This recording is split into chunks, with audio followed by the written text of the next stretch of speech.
Hello ನಮಸ್ಕಾರ. Coorg buzz news punch ಈ ವಾರದ ವಿಶೇಷ ಎಪಿಸೋಡ್ಗೆ ಎಲ್ರಿಗೂ ಸ್ವಾಗತ. ನೀವೇನಾದರೂ first time Coorg buzz channel ನೋಡ್ತಾ ಇದ್ದರೆ ನಮ್ಮ ಚಾನಲ್ನ ಸಬ್ಸ್ಕ್ರೈಬ್ ಮಾಡ್ಕೊಳ್ಳಿ ಅಂತ ಹೇಳ್ತಾ ನಮ್ಮ ಈ ಎಪಿಸೋಡ್ನ ಶುರು ಮಾಡ್ತಾ ಇದ್ದೀವಿ. ಇವತ್ತು ಮತ್ತೆ ನಾವು ಹೋಗ್ತಾ ಇರೋದು ರಾಜಾ ಸೀಟ್ ವ್ಯೂ ಪಾಯಿಂಟಿಗೆ. ಹಿಂದೆ ಕೂಡ ಸಣ್ಣದಾಗಿ ಡಿಸ್ಕಸ್ ಮಾಡಿದ್ವಿ. ಈ ವಾರ ಕೂಡ ಅದೇ ವಿಚಾರ ಸದ್ದು ಮಾಡ್ತಾ ಇದೆ, ಹೆಚ್ಚು ಸುದ್ದಿ ಆಗ್ತಾ ಇದೆ. ಆ ಕಾರಣಕ್ಕಾಗಿ ಆ ವಿಚಾರವಾಗಿ ಚರ್ಚೆ ಮಾಡ್ತೇವೆ. ಇವತ್ತಿನ ಎಪಿಸೋಡ್ನಲ್ಲಿ ಹಿರಿಯ ಪತ್ರಕರ್ತರು, ಪ್ರತಿನಿಧಿ ಪತ್ರಿಕೆಯ ಮೈಸೂರು ಬ್ಯೂರೋ ಚೀಫ್ ಆಗಿರುವಂಥ ಅಜಮಲ್ ರಮೇಶ್ ಕುಟಪ್ ಅವರಿದ್ದಾರೆ. ಕುಟಪ್ ಅವರೇ, ವೆಲ್ಕಮ್. ನಮಸ್ತೆ ವೀಕ್ಷಕರೇ, ಮಡಿಕೇರಿಯಲ್ಲಿ ಗ್ಲಾಸ್ ಬ್ರಿಡ್ಜ್ ಮಾಡಬೇಕು ಅನ್ನೋಂಥ ವಿಚಾರ, ಅದರಲ್ಲೂ ಕೂಡ ರಾಜಾ ಸೀಟ್ ವ್ಯೂ ಪಾಯಿಂಟ್ನಲ್ಲಿ ಗ್ಲಾಸ್ ಬ್ರಿಡ್ಜ್ ಮಾಡುವ ವಿಚಾರ ಮಡಿಕೇರಿ ಮಾತ್ರವಲ್ಲ ಜಿಲ್ಲಾದ್ಯಂತ ಸದ್ದು ಮಾಡ್ತಾ ಇದೆ.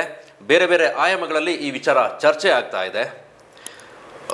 ಹಿಂದೆ ಕೂಡ ಜಿಲ್ಲೆಯಲ್ಲಿ 2 ಗ್ಲಾಸ್ ಬ್ರಿಡ್ಜ್ ಆಗಿತ್ತು, ಆದರೆ ಟೆಕ್ನಿಕಲ್ ರೀಸನ್ನಿಂದಾಗಿ ಅದು ಸ್ಟಾಪ್ ಆಗಿದೆ. ಈಗ ಜಿಲ್ಲಾಡಳಿತ, ಸರ್ಕಾರ ಹಾಗೆ ಖಾಸಗಿಯ ಸಹಭಾಗಿತ್ವದಲ್ಲಿ ಮಾಡ್ತಾ ಇರುವಂತಹ ಗ್ಲಾಸ್ ಬ್ರಿಡ್ಜ್ ಬಹಳ ವಿವಾದಕ್ಕೆ ಕಾರಣವಾಗಿದೆ. ಕಾರಣಗಳು ಅನೇಕ ಇದ್ದಾವೆ. ಆ ಬಗ್ಗೆ ಚರ್ಚೆಯನ್ನು ಮಾಡ್ತೇವೆ ಈ ಎಪಿಸೋಡ್ನಲ್ಲಿ. ಕುಟುಂಬರೇ, ನಾವು ಹಿಂದೆ ಕೂಡ ನಾವು ಸಂಕ್ಷಿಪ್ತವಾಗಿ ಡಿಸ್ಕಸ್ ಮಾಡಿದ್ವಿ. ಮಡಿಕೇರಿಯ ರಾಜಾ ಸೀಟ್ನಲ್ಲಿ ಗ್ಲಾಸ್ ಬ್ರಿಡ್ಜ್ ಅನ್ನೋದಕ್ಕಿಂತ ಅಭಿವೃದ್ಧಿಯ ಅಗತ್ಯತೆ, ಅನಗತ್ಯತೆ ಎರಡು, ಯಾಕೆ ಬೇಕು ಅಥವಾ ಯಾಕೆ ಬೇಡ, ಜೊತೆಗೆ ಈ ಗ್ಲಾಸ್ ಬ್ರಿಡ್ಜ್ ವಿಚಾರ ವಿವಾದ ಆಗುವಂಥ ಅಗತ್ಯ ಇದೆಯಾ? ನಿಮಗೆಲ್ಲರಿಗೂ ಗೊತ್ತಿರೋ ಹಾಗೆ ಕೊಡಗಿನ ಕೇಂದ್ರ ಸ್ಥಾನ ಮಡಿಕೇರಿಗೆ ಹೆಚ್ಚಿನ ಸಂಖ್ಯೆಯಲ್ಲಿ ಪ್ರವಾಸಿಗರು ಭೇಟಿ ನೀಡುತ್ತಾರೆ. ಕೊಡಗಿನ ಪೈಕಿ ಅತ್ಯಂತ ಹೆಚ್ಚು ಜನ ಪ್ರವಾಸಿಗರು ಬರ್ತಿರೋದೇ ಮಡಿಕೇರಿಗೆ. ಅದು ಹೊರತುಪಡಿಸಿದಂತೆ ಕುಶಾಲನಗರ ಭಾಗಕ್ಕೆ ಹೆಚ್ಚಿನ ಸಂಖ್ಯೆಯಲ್ಲಿ ಪ್ರವಾಸಿಗರು ಬರುವುದನ್ನು ನಾವು ಗಮನಿಸಬಹುದು. ಮಡಿಕೇರಿಗೆ ಬಂದ ಪ್ರವಾಸಿಗರ ಪೈಕಿ ಬಹುತೇಕ ಜನ ಪ್ರವಾಸಿಗರು ಮಡಿಕೇರಿ ಹೃದಯ ಭಾಗದಲ್ಲಿರುವಂಥ ಅಥವಾ ಆಕರ್ಷಣಾ ಕೇಂದ್ರವಾಗಿರುವಂಥ ರಾಜಾ ಸೀಟ್ ಉದ್ಯಾನವನಕ್ಕೆ ಭೇಟಿ ನೀಡುತ್ತಾರೆ. ಬಹುಶಃ ರಾಜಾ ಸೀಟಿಗೆ ಭೇಟಿ ನೀಡದೆ ನಿರ್ಗಮಿಸುವ ಅಥವಾ ತೆರಳುವಂಥ ಪ್ರವಾಸಿಗರು ಯಾರೂ ಇಲ್ಲ, ವಿರಳಕೊಳ್ತೀನಿ. ಅದರೊಂದಿಗೆ ಸ್ಥಳೀಯರು ಸಹ, ಕೊಡಗಿನವರು ಸಹ ಹೆಚ್ಚಿನ ಸಂಖ್ಯೆಯಲ್ಲಿ ಈ ರಾಜಾ ಸೀಟಿಗೆ ಭೇಟಿ ನೀಡುತ್ತಾರೆ.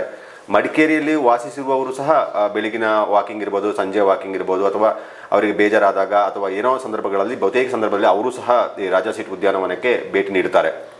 ರಾಜಾ ಸೀಟ್ ಉದ್ಯಾನವನ ಹೆಚ್ಚು ಅಭಿವೃದ್ಧಿಗೊಂಡಂಥ ಪ್ರದೇಶಗಳೇನಲ್ಲ. ಈ ಹಿಂದೆ ಕಂಪೇರ್ ಮಾಡಿದ್ರೆ ಸ್ವಲ್ಪ ಅಭಿವೃದ್ಧಿ ಆಗಿದೆ ಅಂತ ಹೇಳ್ಬೋದು, ಹೊರತುಪಡಿಸಿದಂತೆ ಹಿಂದೆ ಅದೇನು ಹೆಚ್ಚು ಅಭಿವೃದ್ಧಿ ಹೊಂದಿದ ಪ್ರದೇಶವಲ್ಲ. ಅಲ್ಲಿ ಬಹುತೇಕ ಜನ ಬರುವಂಥದ್ದು ಅದರ ಮುಂದಿನ ಭಾಗದಲ್ಲಿರುವಂಥ ಪ್ರಕೃತಿಯ ಸೌಂದರ್ಯವನ್ನು ಸವಿಯುವ ಉದ್ದೇಶದಿಂದ ಬರ್ತಾರೆ. ನಿಮಗೆ ಅಲ್ಲಿ ರಾಜಾ ಸೀಟ್ ಉದ್ಯಾನವನಕ್ಕೆ ಹೋದ ಸಂದರ್ಭದಲ್ಲಿ ಒಂದೇ ರೀತಿಯ ಸೀನರಿ ನಿಮಗೆ ಸಿಗೋದಿಲ್ಲ. ಬೇರೆ ಬೇರೆ ಸಮಯದಲ್ಲಿ, ಬೇರೆ ಬೇರೆ ಕಾಲಘಟ್ಟಗಳಲ್ಲಿ ಅದು ಬೇರೆ ಬೇರೆ ರೀತಿಯ ಪ್ರಕೃತಿ ಸೌಭಾಗ್ಯನ ನೀವು ಅಲ್ಲಿ ವೀಕ್ಷಣೆ ಮಾಡಬಹುದಾಗುತ್ತೆ. ಮಳೆಗಾಲದಲ್ಲಿ ಒಂದು ರೀತಿ ಇರುತ್ತೆ, ಮುಂಜಾನೆ ಒಂದು ರೀತಿ ಇರುತ್ತೆ, ಮಧ್ಯಾಹ್ನ ಒಂದು ರೀತಿ ಇರುತ್ತೆ, ಸಂಜೆ ಒಂದು ರೀತಿ ಇರುತ್ತೆ, ಮೋಡ ಮುಸುಕಿದಾಗ ಒಂದು ಇರುತ್ತೆ, ಬಿಸಿಲಿರುವಾಗ ಒಂದು ರೀತಿಯಲ್ಲಿ ಇರುತ್ತೆ. ಹಲವಾರು ಎಷ್ಟೇ ಭೇಟಿ ನೀಡಿದರೂ ಅದು ಬೇಸರಗೊಳ್ಳದ ಇರುವಂಥ ಒಂದು ಪ್ರದೇಶ. ಹಾಗಾಗಿ ಹೆಚ್ಚಿನ ಸಂಖ್ಯೆಯಲ್ಲಿ ಪ್ರವಾಸಿಗರು ಬರುವಂಥದ್ದನ್ನು ನಾವು ಗಮನಿಸ್ತಾ ಬರ್ಬೋದು. ಆ ರಾಜಾ ಸೀಟ್ ಉದ್ಯಾನವನ ತೋಟಗಾರಿಕೆ ಇಲಾಖೆಯ ಸ್ವಾಧೀನದಲ್ಲಿರುವಂಥ ಒಂದು ಪ್ರದೇಶ. ಅದರೊಂದಿಗೆ ಅದು ಪ್ರಾಚ್ಯ ವಸ್ತು ಇಲಾಖೆಯ ಅಧೀನದಲ್ಲಿರುವಂಥದ್ದು. ಅಲ್ಲಿ ಸ್ಮಾರಕ ಇದೆ, ರಾಜರ ಕಾಲದಲ್ಲಿರುವಂಥ ರಾಜಾ ಸೀಟ್ ಏನು ಪ್ರದೇಶ ಇದೆ ಅದು ಸಹ ಅದಕ್ಕೆ ಆ ಕಾರಣಕ್ಕಾಗಿ, ಆ ಕಟ್ಟಡ ಇರುವ ಕಾರಣಕ್ಕಾಗಿ ಅದು ಪ್ರಾಚ್ಯ ವಸ್ತು ಇಲಾಖೆಯ ಸ್ವಾಧೀನದಲ್ಲಿ ಆ ಕಟ್ಟಡ ಇರುವಂಥದ್ದು. ಅದರ ಸುತ್ತ ಅದು ಆ ಪ್ರಾಚ್ಯ ವಸ್ತು ಇಲಾಖೆಗೆ ವ್ಯಾಪ್ತಿಗೆ ಬರುವಂತಹ ಪ್ರದೇಶ. ರಾಜಾ ಸೀಟ್ ಹಿಂದಿನ ರಾಜರ ಆಳ್ವಿಕೆ ಕಾಲದಲ್ಲಿ ರಾಜರು ಬಂದು ಅಲ್ಲಿ ಪ್ರಕೃತಿ ಸೊಬಗನ್ನು ನೋಡ್ತಾ ಇದ್ರು ಅಂತ ಹೇಳುವಂಥ ಒಂದು ಮಾತಿದೆ. ಅದರೊಂದಿಗೆ ತಪ್ಪು ಮಾಡಿದವರಿಗೆ ಶಿಕ್ಷೆ ಕೊಡುವಂತಹ ಪ್ರದೇಶ ಅಂತ ಹೇಳುವಂತಹ ಒಂದು ಮಾತು ಸಹ ಚಾಲ್ತಿಯಲ್ಲಿರುವುದನ್ನು ನಾವು ಗಮನಿಸಬಹುದು. ಅದು ಬ್ರಿಟಿಷರ ಕಾಲಘಟ್ಟಗಳಲ್ಲಿ ಅದು ಸ್ಮಶಾನ ಆಗಿತ್ತು ಅಂತ ಹೇಳುವಂಥ ಮಾತುಗಳನ್ನು ಸಹ ಹೇಳೋದನ್ನು ನಾವು ಕೇಳಲ್ಪಟ್ಟಿದ್ವಿ. ಆ ನಂತರ ಅದು ಅಲ್ಲಿಂದ ಸ್ಥಳಾಂತರಗೊಂಡಿದೆ, ಸ್ಮಶಾನ ಸ್ಥಳಾಂತರಗೊಂಡಿದೆ ಅಂತ ಹೇಳುವಂಥದ್ದು ಮಾತು ಸಹ ಉದ್ಯಾನವನವಾಗಿ ಪರಿವರ್ತನೆ ಆಗಿರುವಂಥದ್ದು. ಪ್ರತಿ ವರ್ಷ ವಾರ್ಷಿಕವಾಗಿ ಅಲ್ಲಿ ತೋಟಗಾರಿಕೆ ಇಲಾಖೆಯ ಮೂಲಕ ಬೇಸಿಗೆ ರಜೆ ಸಂದರ್ಭದಲ್ಲಿ, ಬೇಸಿಗೆ ಕಾಲಘಟ್ಟಗಳಲ್ಲಿ ಫಲಪುಷ್ಪ ಪ್ರದರ್ಶನವನ್ನು ಮಾಡುವಂಥದ್ದು. ಆ ಸಂದರ್ಭದಲ್ಲಿ 1 ತಿಂಗಳ ಹಿಂದೆ ಮುಂದೆ ಆ ಸಂದರ್ಭದಲ್ಲಿ ಹೂವುಗಳನ್ನು ಅರಳಿರುವಂಥದ್ದು, ಕೃತಕವಾಗಿ ಹೂವನ್ನು ಬೆಳೆಸುವಂಥದ್ದನ್ನು ಸಹ ನಾವು ಅಲ್ಲಿ ಗಮನಿಸಬಹುದು. ಅದರೊಂದಿಗೆ ಇತ್ತೀಚೆಗೆ ಸಂಗೀತ ಕಾರಂಜಿಯನ್ನು ಸಹ ಅಲ್ಲಿ ಮಾಡಿದ್ದಾರೆ. ಸಂಗೀತ ಕಾರಂಜಿ ಬೆಳಕು ವ್ಯವಸ್ಥೆಯೊಂದಿಗೆ ಅದೊಂದು ಮ್ಯೂಸಿಕಲ್ ಫೌಂಟನನ್ನು ಸಹ ಅದು ಮಾಡಿದ್ದಾರೆ. ಅದರ ಪಕ್ಕದಲ್ಲಿಯೇ ಹಲವು ವರ್ಷಗಳಿಂದ ಕೊಡಗಿನ ಏಕೈಕ ರೈಲು ಅಂತ ಹೇಳುವ ಪ್ರಖ್ಯಾತಿಯನ್ನು ಹೊಂದಿರುವಂಥ ಪುಟಾಣಿ ರೈಲು ಇದೆ. ಆದರೆ ಅದು ಹೆಚ್ಚು ಚಾಲ್ತಿಗೊಂಡಿದ್ದಂತೆ ಬಹುಕಾಲದ ದುಸ್ಥಿತಿಯಲ್ಲಿದ್ದಿದೆ. ಹೆಚ್ಚು ಅದು ಸ್ಥಗಿತಗೊಂಡಂಥ ಟ್ರೈನ್ ಅಂತ ಹೇಳ್ಬೋದು. ಅದನ್ನು ಹೆಚ್ಚು ಪುಟ್ಟ ಮಕ್ಕಳೊಂದಿಗೆ ಬೇರೆ ಬೇರೆ ಜನರು ಸಹ ಆ ರೈಲಲ್ಲಿ ಒಂದು ರೌಂಡ್ ಬರುವುದಕ್ಕೆ ಹೆಚ್ಚು ಜನ ಖುಷಿ ಪಡ್ತಾ ಇದ್ರು, ಸಂಭ್ರಮಿಸ್ತಿದ್ರು. ಮತ್ತು ಅದು ಕೊಡಗಿನ ಏಕೈಕ ರೈಲು ಅಂತ ಹೇಳುವಂಥ ಖ್ಯಾತಿಯನ್ನು ಸಹ ಹೊಂದಿರುವಂಥದ್ದು. ಇಡೀ ಆ ಪ್ರದೇಶ ಇರುವಂಥದ್ದು ಒಂದು ಗಿರಿ ಪ್ರದೇಶ, ಬೆಟ್ಟ ಪ್ರದೇಶವಾಗಿರುವ ಕಾರಣಕ್ಕಾಗಿ ಎಷ್ಟು ಅಭಿವೃದ್ಧಿ ಮಾಡಬೇಕು ಅಂತ ಹೇಳುವಂಥ ಒಂದು ಚರ್ಚೆ ಸಹ ಆಗಬೇಕಾಗಿರುವಂಥದ್ದು ವಿಚಾರ. ಇತ್ತೀಚೆಗೆ ತೋಟಗಾರಿಕೆ ಇಲಾಖೆ ರೂಪಿಸಿದಂಥ ಖಾಸಗಿ ಸಹಭಾಗಿತ್ವದೊಂದಿಗೆ ಗ್ಲಾಸ್ ಸ್ಕೈ ವಾಕ್ ಏನು ಯೋಜನೆಯನ್ನು ರೂಪಿಸಿಕೊಂಡಿದ್ದಾರೆ ಇದು ಹೆಚ್ಚು ಚರ್ಚೆಗೆ ಒಳಗಾಗಿರುವುದನ್ನು ನಾವು ಗ್ರಾಸಕ್ಕೆ ಒಳಗಾಗಿರುವುದು ಅಥವಾ ಮಾತುಕತೆಗೆ ಅಥವಾ ವಿವಾದಕ್ಕೆ ಒಳಗಾಗಿರುವುದನ್ನು ನಾವು ಗಮನಿಸಬಹುದು. 15 ಕೋಟಿ ರೂಪಾಯಿ ಅಂದಾಜು ವೆಚ್ಚದಲ್ಲಿ ಅಲ್ಲಿ ಗ್ಲಾಸ್ ಬ್ರಿಡ್ಜ್ ಮತ್ತು ಫುಡ್ ಕೋರ್ಟ್ ಮಾಡುವಂಥ ಯೋಜನೆಯನ್ನು ತೋಟಗಾರಿಕೆ ಇಲಾಖೆ ರೂಪಿಸಿದೆ. ಅದು ಸದ್ದು ಸುದ್ದಿ ಇಲ್ಲದೆ ತನ್ನ ಪಾಡಿಗೆ ತಾನು ಅದನ್ನು ರೂಪಿಸಿಕೊಂಡಿರುವಂಥದ್ದು. ಅದನ್ನು ಈ ಟೆಂಡರನ್ನು ಮಾಡಿರುವ ಸಂದರ್ಭದಲ್ಲಿ ಒಂದಿಷ್ಟು ಅದು ಬೆಳಕಿಗೆ ಬಂದಿರುವಂಥದ್ದು. ಆ ನಂತರ ಅದು ರಾಜ್ಯಕ್ಕೆ ನೆಲೆಗಟ್ಟಲ್ಲಿ ಪರ ವಿರೋಧದ ಚರ್ಚೆಗೆ ಅದು ತೆರೆದುಕೊಂಡಿದೆ. ಇಲ್ಲಿ ನನಗನ್ನಿಸುವಂಥದ್ದು ರಾಜಾ ಸೀಟಿನಲ್ಲಿ ಮಾಡುವಂಥ ಗ್ಲಾಸ್ ಬ್ರಿಡ್ಜಿಂದ ಪರಿಸರಕ್ಕೆ ತೊಂದರೆ ಆಗುವಂಥದ್ದು ಅಥವಾ ಅಲ್ಲಿಯ ಮುಂದೆ ಭವಿಷ್ಯದಲ್ಲಿ ಗಂಡಾಂತರ ಆಗುವಂಥದ್ದು ಇದರ ಭಾಗದ ಒಂದು ಭಾಗ. ಈಗಿನ ಗಂಡಾಂತರ ಎದುರಾಗಿರುವಂಥದ್ದು ರಾಜಕೀಯವಾಗಿ ಲಾಭ ನಷ್ಟವನ್ನು ಪಡ್ಕೊಳ್ಳುವಂಥ ಉದ್ದೇಶ ಈ ತೆರೆಮರೆಯಲ್ಲಿ ಏನು ವಿದ್ಯಮಾನ ನಡೀತಿದೆ ಅದು ಹೆಚ್ಚು ಚರ್ಚೆಗೆ ಒಳಗಾಗಬೇಕಾಗಿರುವಂಥದ್ದು. ಅದು ಯಾಕಾಗಿ ಆಗ್ತಿದೆ ಅಂತ ಹೇಳುವುದನ್ನು ಸಹ ಯೋಚನೆ ಮಾಡಬೇಕಿದೆ. ಇದರ ಹೊರತುಪಡಿಸಿದಂತೆಯೂ ಸಹ ರಾಜಕೀಯ ನೆಲೆಗಟ್ಟಲ್ಲಿ ಹೊರತುಪಡಿಸಿದಂತೆ ಸಾರ್ವಜನಿಕರು ಇದರ ಬಗ್ಗೆ ಮಾತನಾಡುವಂಥ ಅಗತ್ಯತೆ ಅನಿವಾರ್ಯತೆ ಎರಡೂ ಇದೆ. ಬಹುತೇಕ ಸಂದರ್ಭಗಳಲ್ಲಿ ವಿವಾದ ಆಗುವಂಥದ್ದೇ ವೈಯಕ್ತಿಕ ಲಾಭದ ನೆಲೆಗಟ್ಟಲ್ಲಿ ದ್ವೇಷ ಸಾಧನೆಗೆ ಅಥವಾ ವೈಯಕ್ತಿಕ ಲಾಭ ಪಡ್ಕೊಳ್ಳುವ ರೀತಿಗೆ ಅದು ಮುಂದಾದಾಗ ಇದು ವಿವಾದವನ್ನು ಪಡ್ಕೊಳ್ತೆ. ಆದರೆ ಇದನ್ನು ಸಾರ್ವಜನಿಕ ಉದ್ದೇಶಿತ ಅಂತ ಹೇಳುವ ರೀತಿಯಲ್ಲಿ ಅದನ್ನು ಬಿಂಬಿಸ್ತಾರೆ. ಯಾರು ವಿರೋಧ ಮಾಡ್ತಿದ್ದಾರೆ ಅಥವಾ ಯಾರು ಪರ ಮಾಡ್ತಿದ್ದಾರೆ ಇವರು ಎರಡೂ ಸಹ ಏನು ಮಾಡ್ತಾರೆ ಅಂತ ಹೇಳಿದ್ರೆ ಇದು ಸಾರ್ವಜನಿಕವಾಗಿ ಉದ್ದೇಶಕ್ಕಾಗಿ ನಾವು ವಿರೋಧ ಮಾಡ್ತಿದ್ದೀವಿ, ಭವಿಷ್ಯದ ಕಾರಣಕ್ಕಾಗಿ ವಿರೋಧ ಮಾಡ್ತೀವಿ ಅಂತ ಹೇಳಿದ್ರೆ ಅದರ ವಾಸ್ತವವಾಗಿ ಮೂಲಕ್ಕೆ ಹೋದರೆ ಅದು ಅಲ್ಲಿರೋಲ್ಲ. ರಾಜಕೀಯ ಹಿನ್ನೆಲೆ ಹೌದು. ಪರ ಮಾಡ್ತಿರುವ ಇದಕ್ಕೂ ಸಹ ಅದರಲ್ಲಿ ಯಾರೋ ಒಬ್ಬರೇ ಲಾಭ ಪಡ್ಕೊಳ್ಳುವ ಉದ್ದೇಶದಿಂದನೇ ಅದನ್ನು ಪರ ಮಾಡ್ತಿರ್ತಾರೆ. ಸಂಘ ಸಂಸ್ಥೆಗಳಿರ್ಬೋದು, ಸಾರ್ವಜನಿಕ ಸಂಘ ಸಂಸ್ಥೆಗಳಿರ್ಬೋದು, ಸೇವಾ ಸಂಸ್ಥೆಗಳಿರ್ಬೋದು, ಜನಪ್ರತಿನಿಧಿಗಳಿರ್ಬೋದು, ರಾಜಕೀಯ ನೇತಾರರುಗಳಿರ್ಬೋದು, ಇವರೆಲ್ಲರೂ ಸಹ ಜನರ ದೃಷ್ಟಿಕೋನದಲ್ಲಿ ಮಾತಾಡಬೇಕಾಗುತ್ತೆ. ಸಾರ್ವಜನಿಕರು ಸಹ ಇಂಥ ವಿಚಾರಗಳ ಬಗ್ಗೆ ತಮ್ಮ ಮುಕ್ತ ಅಭಿಪ್ರಾಯವನ್ನು ವ್ಯಕ್ತಪಡಿಸಬೇಕಾಗುತ್ತೆ. ಇದೊಂದು ರಾಜಕೀಯ ವಿಚಾರವಾಗಿ ತಿರುವು ಪಡೆದ ನಂತರ ಯಾವುದೇ ಅಭಿಪ್ರಾಯವನ್ನು ನೀವು ವ್ಯಕ್ತಪಡಿಸಿದಾಗ ನೀವು ಪರವಾಗಿ ವ್ಯಕ್ತಪಡಿಸಿದಾಗೆ ಪರವಾಗಿ ಯಾರು ಹೇಳ್ತಾರೆ ಈಗ ಗ್ಲಾಸ್ ಬ್ರಿಡ್ಜ್ ಬೇಕು ಅಂತ ಹೇಳಿದ್ರೆ ಗ್ಲಾಸ್ ಬ್ರಿಡ್ಜ್ ಬೇಕು ಅಂತ ಹೇಳಿ ಪರವಾಗಿದ್ದಾರೆ, ಅವ್ರ ಪಕ್ಷದ ಪರವಾಗಿದ್ದಾರೆ ಅಂತ ಹೇಳಕ್ಕೆ ಸ್ಟಾರ್ಟ್ ಆಗ್ತಾರೆ. ನೀವು ಇದನ್ನು ವಿರುದ್ಧವಾಗಿ ಧ್ವನಿ ಎತ್ತಿದರೆ ವಿರೋಧ ಮಾಡ್ತಿರುವ ಪಕ್ಷದ ಪರವಾಗಿ ಇವರು ಮಾತಾಡ್ತಿದ್ದಾರೆ ಅಂತ ಹೇಳುವ ರೀತಿ ಬರುತ್ತೆ. ಅದರ ಬದಲಾಗಿ ಅವರಿಗೂ ಅದರ ಜವಾಬ್ದಾರಿ ಇದೆ. ಮಾತನಾಡುವ ಸಂದರ್ಭ ಅವರ ತಪ್ಪುಗಳನ್ನು ಏನಿದೆ ಅದನ್ನು ಸಹ ಪ್ರಶ್ನೆ ಮಾಡಿಸುವಂತಹ ಅದನ್ನು ಕೇಳುವಂಥ ವ್ಯವಸ್ಥೆಗಳು ಸಹ ಆಗಬೇಕಾಗಿದೆ. ನಾನು ಈ ಚರ್ಚೆಯಲ್ಲಿ ಆ ಆ್ಯಂಗಲಲ್ಲೇ ನಾನು ಮಾತಾಡಬೇಕು ಅಂತ ಹೇಳಕ್ಕೆ ಇಷ್ಟಪಡ್ತೇನೆ. ಇವಾಗ ಹೇಳಿದಾಗೆ ಜನ ಯಾಕೆ ವಿರೋಧ ವ್ಯಕ್ತಪಡಿಸಿಲ್ಲ ಅಂತ ಹೇಳಿದ್ರೆ ಅವರ ಮನಸ್ಸಲ್ಲೂ ಅದೇ ತುಂಬಿಬಿಟ್ಟಿದೆ. ಏನೋ ಅದಕ್ಕೆ ವಿರೋಧ ಮಾಡಬೇಕು ಅಂತ ಹೇಳಿದ್ರೆ ವಿರೋಧ ಪಕ್ಷ ಇದೆ, ಬಿಜೆಪಿ ಅವರಿದೆ ಅಥವಾ ಇನ್ನೊಂದು ಯಾವುದೋ ಪಕ್ಷ ಇದೆ, ಅವರು ವಿರೋಧ ಮಾಡಲಿ, ಅವರು ಇದೆಲ್ಲ ಜವಾಬ್ದಾರಿ ಕೊಟ್ಟಿದ್ದೇವಲ್ಲ ಆ ಆ್ಯಂಗಲಲ್ಲಿ ಚಿಂತೆ ಮಾಡ್ತಾರೆ. ನಾವು ಹೋದರೆ ಇನ್ನೊಂದು ಯಾರ್ದೋ ವಿರೋಧ ಕಟ್ಕೋಬೇಕು, ಇನ್ಯಾರ್ದೋ ಪರ ಹೋದ್ರೆ ಇನ್ನಾರ್ದೋ ವಿರೋಧ ಕಟ್ಟಬೇಕು, ಆ ಚಿಂತನೆ ಜನರಿಗೂ ಬಂದ್ಬಿಟ್ಟಿದೆ. ಬೇರೆ ಬೇರೆ ಸಂಘ ಸಂಸ್ಥೆಗಳು ಕೂಡ ಆಯಾ ನೆಲೆಗಟ್ಟಿನಲ್ಲೇ ಚರ್ಚೆ ಮಾಡ್ತಾ ಇದೆ ಅಂತ ಅನ್ಸುತ್ತೆ. ಈ ರಾಜ್ಯಕ್ಕೆ ಆಚೆಗೆ ನಾವು ಯೋಚನೆ ಮಾಡೋದಾದ್ರೆ ಕೊಡಗಿನಲ್ಲಿ ಈ ಹಿಂದೆ ಈ ಗ್ರೇಟರ್ ತಲಕಾವೇರಿ ಅಂತ ಮಾಡಿದ್ರು. ಆಗಲೂ ಕೂಡ ರಾಜ್ಯಕ್ಕೆ ಆಚೆಗೆಲ್ಲ ರಾಜ್ಯಕ್ಕೆ ನಾನು ಚರ್ಚೆ ಮಾಡ್ತೇನೆ. ಆ ಸಂದರ್ಭದಲ್ಲಿ ಕಾಂಗ್ರೆಸ್ನವರು ವಿರೋಧ ಮಾಡಿದ್ರು, ಗಮನಿಸಿದ್ವಿ. ರಾಜ್ಯ ಸೀಟ್ನ ವೀಕ್ಷಣಾ ಪ್ರದೇಶನ ಎಕ್ಸ್ಟೆಂಡ್ ಮಾಡಿದ್ರು ಎಡಬದಿಗೆ ಗ್ರೇಟರ್ ರಾಜ್ಯ ಸೀಟ್ ಅಂತ. ಆಗ ವಿರೋಧ ವ್ಯಕ್ತವಾಗಿತ್ತು. ಈಗ ಇದಕ್ಕೆ ಪರವಾಗಿ ನಿಂತ್ಕೊಂಡಿದ್ದಾರೆ. ಎರಡು ಉಲ್ಟಾ ಕೇಸ್ ಆಗ್ತಾ ಇದೆ. ಅಲ್ಲಿ ಅವ್ರ ಪರ ಇದ್ರು, ಇವರು ವಿರೋಧ ಇದೆ. ಈಗ ವಿರೋಧ ಇಲ್ಲಿ ಪರ ಆ ಕಡೆ ಈ ಕಡೆ ಆಗ್ತಾ ಇದೆ. ನೀವು ಹೇಳ್ದಂಗೆ ರಾಜ್ಯಕ್ಕೇನೆ ಅದರಲ್ಲಿ ಬೇರ್ಕೊಂಡಿದೆ. ಅದರ ಆಚೆಗೆ ನಾವು ಚರ್ಚೆ ಮಾಡಬೇಕಾದ ವಿಚಾರ ಆ ಭೌಗೋಳಿಕ ಸ್ಟ್ರಕ್ಚರ್ ಹೇಗಿದೆ ಅನ್ನೋದು. ಅಲ್ಲಿ ಮಾಡಿದ್ರೆ ಮುಂದೆ ಆಗೋದಂಥ ಅನಾಹುತ ಏನು, ಜನರಿಗೆ ಯಾವ ರೀತಿ ಸಮಸ್ಯೆ ಆಗ್ಬೋದು. ನಾವು ಇನ್ನೊಂದು ಗಂಭೀರವಾಗಿ ತೆಗೆದುಕೋಬೇಕು ಅಂತಂದರೆ ಅದರ ಪಕ್ಕದಲ್ಲೇ ಇದೆ ಇಂದಿರಾನಗರ ಹಾಗೆ ಚಾಮುಂಡೇಶ್ವರಿ ನಗರ. ಆ ಎರಡು ನಗರಗಳು ಕೂಡ ಬಹಳ ಅಪಾಯಕಾರಿ ಪ್ರದೇಶದಲ್ಲಿ ಇರುವಂತಹ ನಗರ. 2018 ಈಚೆಗೆ ಬೆಳವಣಿಗೆ ನೋಡಿದ್ರೆ ಪ್ರತಿ ವರ್ಷ ಕೂಡ ಜಿಲ್ಲಾಡಳಿತ ಒಂದು ಕಣ್ಣು ಅದರ ಮೇಲೆ ಇಟ್ಟೇ ಇರುತ್ತೆ. ಅದರ ಪಕ್ಕದಲ್ಲೇ ಈ ರೀತಿಯಾದಂಥ ವ್ಯವಸ್ಥೆಗೆ ಜಿಲ್ಲಾಡಳಿತವೇ ಸ್ವಯಂಕೃತವಾಗಿ ಗುಂಡಿ ತೋಡ್ತಾ ಇದೆಯಾ ಅಂತ. ಹೌದು. ಇಲ್ಲಿ ನಾನು ಹೇಳುವಂಥದ್ದು ಮಡಿಕೇರಿಯಲ್ಲೇ ನೋಡಿ, ನಿಮಗೆ ಮಂಗಳದೇವಿ ನಗರ ಇರ್ಬೋದು, ಚಾಮುಂಡೇಶ್ವರಿ ನಗರ ಇರ್ಬೋದು, ಜ್ಯೋತಿ ನಗರ ಇರ್ಬೋದು, ಇವುಗಳಲ್ಲೆಲ್ಲ ಅಸುರಕ್ಷಿತವಾಗಿ ಮನೆ ನಿರ್ಮಾಣ ಮಾಡ್ಕೊಂಡಿದ್ದಾರೆ. ಬಹುತೇಕ ಜನ ನಾನು ಅಲ್ಲಿ ವಾಸಿಸ್ತಿರುವ ಜನರ ವಿರೋಧಿಗಳಾಗಿ ಮಾತಾಡ್ತಿಲ್ಲ. ಅವರ ಬದುಕು ಆಗಬೇಕು, ಅವರ ಅನಿವಾರ್ಯ ಪರಿಸ್ಥಿತಿ ಅಥವಾ ಅಸಹಾಯಕ ಪರಿಸ್ಥಿತಿಯಲ್ಲಿ ಅಪಾಯಕಾರಿ ಸ್ಥಳದಲ್ಲಿ ಅವರು ಮನೆ ಕಟ್ಕೊಂಡಿದ್ದಾರೆ. ಅವರ ಬದುಕಿನ ಬಗ್ಗೆ ನಾನು ಯೋಚನೆ ಮಾಡೋಕ್ಕೆ ಅಥವಾ ಅವರ ಟೀಕೆ ಮಾಡೋದಿಲ್ಲ, ಅವರ ಬದುಕಿನ ಬಗ್ಗೆ ಟೀಕೆ ಮಾಡೋಲ್ಲ. ಆದರೆ ಅನಿವಾರ್ಯ ಕಾರಣಕ್ಕಾಗಿ ಒಂದು ಅಸಹಾಯಕ ಕಾರಣಕ್ಕಾಗಿ ಅಂಥ ಪ್ರತಿಕೂಲ ಪರಿಸ್ಥಿತಿಯಲ್ಲಿರುವ ಸ್ಥಳದಲ್ಲಿ ಮನೆ ಕಟ್ಕೊಂಡಿದ್ದಾರೆ. ಅದಕ್ಕೆ ವ್ಯವಸ್ಥೆ ಮಾಡಿಕೊಟ್ಟವರು ಅಥವಾ ಅವಕಾಶ ಮಾಡಿಕೊಟ್ಟವರು ಯಾರು? ನಮ್ಮ ಸ್ಥಳೀಯ ಆಡಳಿತ. ಅದಕ್ಕೆ ಎಲ್ಲ ಜವಾಬ್ದಾರರುಗಳು ಯಾರು ಇರ್ತಾರೆ? ಜನಪ್ರತಿನಿಧಿಗಳು, ಅಧಿಕಾರಿಗಳು, ಸಿಬ್ಬಂದಿ, ಇವರು ಆಗಿರ್ತಾರೆ. ಒಂದು ಆದ ನಂತರ ನಾವು ಈಗ ಹೇಳಿದ್ರೆ ಏನು ಪ್ರಯೋಜನ ಇಲ್ಲ. ಈಗ ಏನು ಮಾಡಬೇಕಾದ್ರೆ ಅವರಿಗೆ ಆಲ್ಟರ್ನೇಟಿವ್ ವ್ಯವಸ್ಥೆ ಮಾಡಿದ ನಂತರ ನಾವು ಅದನ್ನು ಯೋಚನೆ ಮಾಡಬೇಕಾಗುತ್ತೆ. ಈ ವರ್ಷ ಏನು ದುರ್ಘಟನೆ ಸಂಭವಿಸಿಲ್ಲ. ಪ್ರತಿ ವರ್ಷ ಏನಾದರೂ ಆದಾಗ ಮನೆ ಹಾನಿಗೊಳಗಾಗೋದು, ಜೀವಹಾನಿ ಆಗುವಂಥದ್ದು, ಸಂತ್ರಸ್ತರಾಗುವಂಥದ್ದು ಸಹ ನಾವು ನೋಡ್ತೀವಿ. 2018ರಲ್ಲಿ ಅಲ್ಲಿ ಸಂತ್ರಸ್ತರಾಗಿ ಸಾಕಷ್ಟು ಜನ ಗರಗಂದೂರಿನ ಪುನರ್ವಸತಿ ಏನು ಸರ್ಕಾರ ಫೀಲ್ಡ್ ಮಾರ್ಷಲ್ ಕಾರ್ಯಪ್ಪ ಬಡಾವಣೆಯಲ್ಲಿ ಏನು ಮಾಡಿ ಹೆಸರು ಹಾಕಿ ಒಂದು ಮನೆಗಳನ್ನು ನಿರ್ಮಾಣ ಕೊಟ್ಟು ಅಲ್ಲಿಗೂ ಸಾಕಷ್ಟು ಜನ ಸ್ಥಳಾಂತರಗೊಂಡಿದ್ದವರು ಇದ್ದಾರೆ. ಕೆಲವರು ಅಲ್ಲಿಗೆ ಸ್ಥಳಾಂತರಗೊಂಡು ಮತ್ತೆ ಇಲ್ಲಿ ಬಂದು ವಾಪಸ್ ಬಂದವರು ಇದ್ದಾರೆ, ಅಥವಾ ಎರಡೂ ಇಟ್ಕೊಂಡವರು ಇದ್ದಾರೆ. ಬೇರೆ ಬೇರೆ ವಿಚಾರಗಳಿದೆ. ಅಲ್ಲಿ ನಿಜವಾದ ಸಂತ್ರಸ್ತರಿಗೆ ಮನೆ ಸಿಗದಿರೋದು ಇದೆ, ಅದೊಂದು ಬೇರೆ ತರದ ಇನ್ನೊಂದು ಡಿಬೇಟ್ ಆಗೋದು. ಅದೇ ರೀತಿ ಮಂಗಳದೇವಿ ನಗರದಲ್ಲೂ ಸಹ ಒಂದು ಬೆಟ್ಟ ಕುಸಿದು ಒಂದು 6 ಜನ ಭೂ ಸಮಾಧಿ ಆಗಿರೋದನ್ನು ಸಹ ನಾವು ಗಮನಿಸ್ತೇವೆ. ಅದು ಹುಬ್ಬಳ್ಳಿ ಮೂಲದವರು ಒಂದು ಮನೆ ಕಟ್ಟಿದ್ದಾರೆ, ಅಲ್ಲಿ ಒಂದು ಪರ್ಮಿಷನ್ ಇರಲಿಲ್ಲ, ಅದೇ ಜಾಗದಲ್ಲಿ ಭೂಕುಸಿತ ಉಂಟಾಯಿತು, ಮನೆ ಇದಾಯಿತು. ಆ ನಂತರ ಆ ಒಂದು ಏನೋ ಒಂದು ಇಶ್ಯೂ ಆದಾಗ, ಏನೋ ಜನ ಮನೆ ಕುಸಿದಾಗ ಅಥವಾ ಜೀವಹಾನಿ ಆದಾಗ ನಾವು ಅಷ್ಟೇ ಎಚ್ಚೆತ್ತುಕೊಳ್ತೀವಿ, ಸಂಕಷ್ಟ ಬಂದಾಗ ಅಷ್ಟೇ ಅದರ ಪರಿಹಾರದ ಬಗ್ಗೆ ಮಾತಾಡ್ತೀವಿ. ಶಾಶ್ವತವಾದಂತಹ ಪರಿಹಾರ ವ್ಯವಸ್ಥೆಗಳನ್ನು ಯಾವುದೂ ತೆಗೆದುಕೊಳ್ಳೋದಕ್ಕೆ ಹೋಗಲಿಲ್ಲ. ಅದೇ ಆ ಎಲ್ಲ ಅಪಾಯಕಾರಿ ಇರುವ ಕಾರಣಕ್ಕಾಗಿ, ಸುತ್ತಮುತ್ತಲಲ್ಲಿ ಭೂಕುಸಿತ ಉಂಟಾಗಿರುವ ಕಾರಣಕ್ಕಾಗಿ ರಾಜಾಸೀಟಿನಲ್ಲಿ ಯಾವುದೇ ಅಭಿವೃದ್ಧಿ ಆಗೋದು ಬೇಡ ಅಂತ ಹೇಳುವಂತ ಒಂದು ಅಭಿಪ್ರಾಯ ಇದೆ. ಅಲ್ಲಿ ಇತ್ತೀಚೆಗೆ ವ್ಯೂ ಪಾಯಿಂಟ್ ಅನ್ನು ಮಾಡಿದ್ರು, ಹೊಸದಾಗಿ ಒಂದು ವ್ಯೂ ಪಾಯಿಂಟ್ ಅನ್ನು ಮಾಡಿದ್ರು. ಅದಕ್ಕೆ ಹಳೆ ರಾಜಸೀಟ್ ಮುಂದೆನೇ ಒಂದಿಷ್ಟು ಜನ ಕೂತ್ಕೊಳ್ಳೋದಕ್ಕೆ ಗ್ಯಾಲರಿ ತರ ವ್ಯವಸ್ಥೆ ಮಾಡಿದ್ರು, ಜಿಂದ ನಿಂತು ನೋಡ್ಕೊಳ್ಳೋದಕ್ಕೆ ವ್ಯವಸ್ಥೆ ಮಾಡಿದ್ರು. ಅದಕ್ಕೂ ಸಹ ವಿರೋಧ ವ್ಯಕ್ತವಾಯಿತು. ಆದರೆ ಅದೊಂದು ವಿರೋಧವಾಗಿ ವ್ಯಕ್ತವಾಯಿತು ಬಿಟ್ಟರೆ ಅದು ಅಂದ್ರೆ ಕಾರ್ಯರೂಪಕ್ಕೆ ಹೌದು, ವ್ಯೂ ಪಾಯಿಂಟು ಆಯಿತು, ಅದರ ಕೆಲಸನೂ ಆಯಿತು. ಅದೇ ರೀತಿ ಅನೀಶ್ ಕಣ್ಮಣಿ ಜಾಯಿ ಅವರು ಜಿಲ್ಲಾಧಿಕಾರಿ ಆಗಿದ್ದಾಗ ಕೂರ್ಗ್ ವಿಲೇಜ್ ಅಂತ ಹೇಳಿ ನಮ್ಮ ಕುಂದ್ರಮಠ್ ಟೆಂಪಲ್ ಅಪೋಸಿಟ್ ಅಲ್ಲಿ ಇರುವಂತಹ ಪ್ರದೇಶದಲ್ಲಿ ಕೂರ್ಗ್ ವಿಲೇಜ್ ಅಂತ ಒಂದೇ ಒಂದು ಜನ ಅಲ್ಲಿಗೆ ಹೋಗ್ತಾ ಇಲ್ಲ.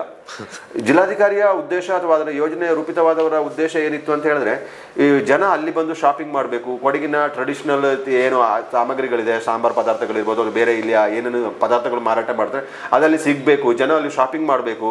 ರಾಜಸೀಟ್ ಬಂದಾಗ ಏನು ಇಲ್ಲ ಅಂತ ಹೇಳುವಾಗ ಇರಬಾರ್ದು ಅಂತ ಹೇಳೋ ಉದ್ದೇಶ ಇತ್ತು. ಅದು ಯಾವ ಮಳಿಗೆನೂ ತೆರೆದಿಲ್ಲ, ಯಾವ ವಿಲೇಜು ಪ್ರಾರಂಭವಾಗಲಿಲ್ಲ, ಏನೂ ಪ್ರಯೋಜನ ಇಲ್ಲ. ಕೋಟ್ಯಾಂತರ ರೂಪಾಯಿ ಅನಗತ್ಯವಾಗಿ ಅದು ಸಾರ್ವಜನಿಕ ಹಣ ಪೋಲಾಯಿತು.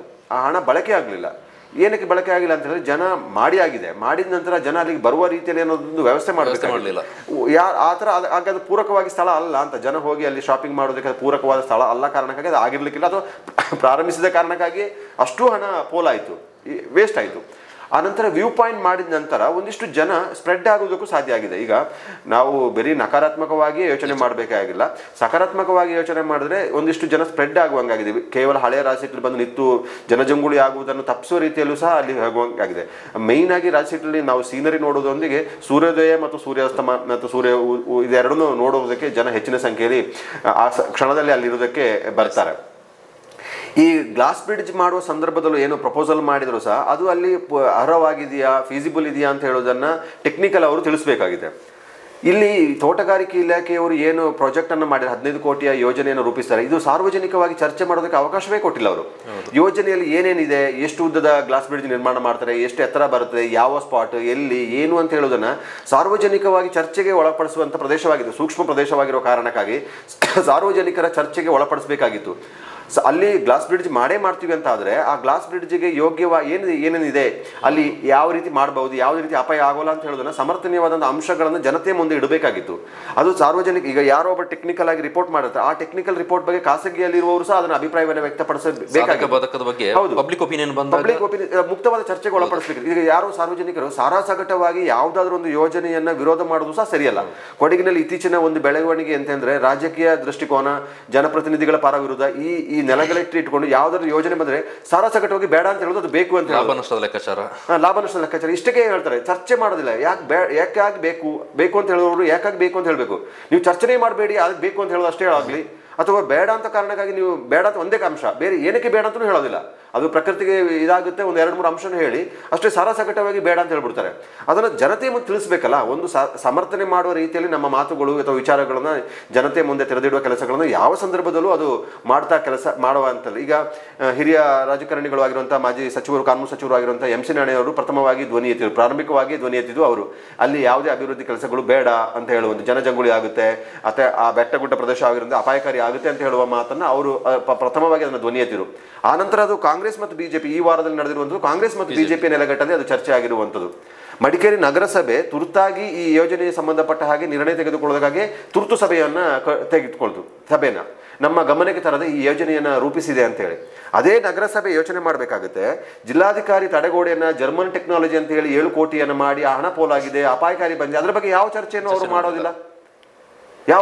ಅವರು ಮಾಡೋದಿಲ್ಲ. ನಮ್ಮ ಮೆಡಿಕಲ್ ಕಾಲೇಜ್ ಇದೆ, ಮೆಡಿಕಲ್ ಕಾಲೇಜ್ ಎಲ್ಲಿದೆ?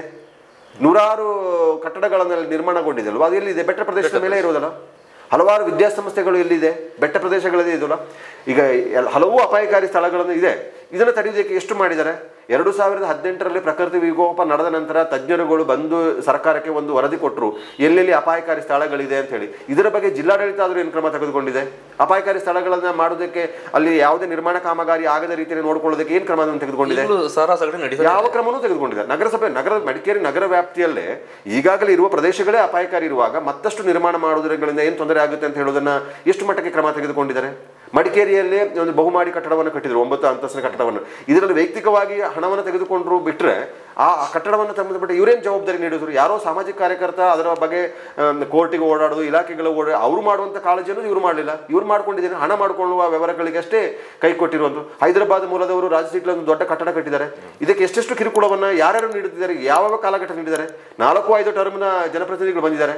ಯಾಕೆ ಆ ಕಟ್ಟಡ ನಿರಂತರವಾಗಿ ಕೆಲಸ ನಡೀತಾ ಇದೆ, ಮಾಲೀಕರು ಚೇಂಜ್ ಆಗ್ತಿದ್ದಾರೆ, ಮತ್ತೆ ಕಟ್ಟಡ ನಿರ್ಮಾಣ ಆಗ್ತಿದೆ, ದಶಕದಿಂದಲೂ ಅದು ನಡೀತಾನೆ ಇದೆ. ಕಾಮಗಾರಿ ಮುಗ್ದಿಲ್ಲ, ಇವರ ವ್ಯವಹಾರನೂ ಮುಗ್ದಿಲ್ಲ. ಹೊಸ ಬೋರ್ಡ್ ಬರ್ತಾರೆ, ಅಲ್ಲಿ ಹೋಗಿ ವ್ಯವಹಾರ ಕುದುರಿಸ್ಕೊಳ್ಳೋದು, ವಿರೋಧ ಮಾಡುವಂಥದ್ದು, ಅಲ್ಲಿಂದ ಹಣ ಪಡ್ಕೊಳ್ಳೋದು. ನಾನು ಹೇಳೋದು ಇಲ್ಲೂ ಸಹ ಇವ್ರುಗಳಿಗೆಲ್ಲ ನೈಜವಾದ ಕಾಳಜಿಗಳಿಗಿಂತ ಈ ಲಾಭ ನಷ್ಟದ ಲೆಕ್ಕಾಚಾರಗಳಲ್ಲೇ ಇವರು ವಿರೋಧ ಮಾಡೋದು, ಚೆನ್ನಾಗಿ ನೋಡ್ಕೊಳ್ಳೋದಿದ್ರೆ ವಿರೋಧ ಮಾಡುವಂಥದ್ದು. ಕಾವೇರಿ ಹಾಲ್ ಬಿಲ್ಡಿಂಗ್ನ ವೆಕೆಟ್ ಮಾಡೋ ಸಂದರ್ಭಕ್ಕೆ ಸಂಬಂಧಪಟ್ಟಾಗ ಅಲ್ಲಿ ನವೀಕರಣ ಮಾಡೋ ಸಂದರ್ಭಪಟ್ಟಾಗ ಏನೋ ನಡೀತದೆ, ಹಣಕಾಸಿನ ವ್ಯವಹಾರ ನಡೀತದೆ, ಎಷ್ಟೆಲ್ಲ ಜಗಳ ನಡೀತದೆ. ಎಲ್ಲ ವ್ಯವಹಾರಗಳಿಗಾಗಿ ಇದು ನಡೀತಿದೆ. ಅದಕ್ಕಾಗಿ ಯಾವುದೇ ವಿಚಾರಗಳನ್ನು ಇವರು ಎತ್ತುವಾಗ ಗಂಭೀರವಾಗಿ ತೆಗೆದುಕೊಳ್ಳೋದ್ರಿಂದ ಕಾವೇರಿ ಥಿಯೇಟರ್ ಇವರು ಏನೇನು ವಿಚಾರ ಎತ್ತಿದ್ರೆ ಇವ್ರಿಗೇನು ಲಾಭ ನಷ್ಟ ಅಂತ ಹೇಳಿ ನಾವು ನೋಡಬೇಕಾದಂತಹ ಪರಿಸ್ಥಿತಿಗಳಿಗೆ ಬಂದಿದೆ. ನೀವು ಇನ್ನು ರಾಜ್ಯ ಸೀಟದ ವಿಚಾರಕ್ಕೆ ಸಂಬಂಧಪಟ್ಟಾಗ ನಾವು ಫೋಕಸ್ ಮಾಡಿ ಹೇಳೋದಾದರೆ, ಈ ಕೆಲವು ತಿಂಗಳ ಹಿಂದೆ ಒಂದು ಗಲಾಟೆಯಾಗಿ ಈ ಉಮೇಶ್ ಸುಬ್ರಹ್ಮಣಿ, ಕವನ್, ನಗರ ಬಿಜೆಪಿ ಅಧ್ಯಕ್ಷರಾಗಿರುವಂಥವರು, ನಾಮನಿರ್ದೇಶಿತ ಸದಸ್ಯರಾಗಿದ್ದ ಕವನ್ ಸೇರಿದಂತೆ ಹಲವರ ಮೇಲೆ ಪ್ರಕರಣ ದಾಖಲೆ ಅವರು ಬಂಧಿಸಿದ್ರು ಸಹ. ರಾಜಾ ಸೀಟ್ ಉದ್ಯಾನವನದಲ್ಲಿ ಶುಲ್ಕ ಕಲೆಕ್ಟ್ ಮಾಡುವವರಿಗೆ ಮೇಲೆ ಹಲ್ಲೆ ನಡೆಸಿದ್ರು, ಅದಕ್ಕಾಗಿ ಇದಾಯಿತು ಅಂತ ಹೇಳುವಂಥದ್ದು ನಡೆಯಿತು. ಇಲ್ಲಿ ಅದು ಸಹ ಇದರೊಳಗೆ ಈ ಒಂದು ಗ್ಲಾಸ್ ಬ್ರಿಡ್ಜ್ ವಿಚಾರದಲ್ಲೂ ಅದು ಸಹ ತಳಕು ಮಾಡ್ಕೊಂಡಿದೆ ಅಥವಾ ಸೇರ್ಕೊಂಡಿದೆ.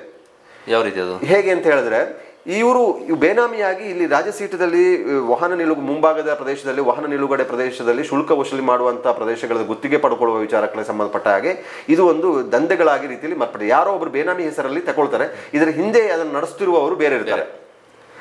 ಇವರುಗಳು ಆ ಹಿಂದೆ ನಡೆಸ್ತಿದ್ದವರಿಗೆ ಟೆಂಡರ್ ಸಿಗದೆ ಬೇರೆಯವರು ಆ ಟೆಂಡರ್ ಅನ್ನು ಪಡ್ಕೊಳ್ತಾರೆ.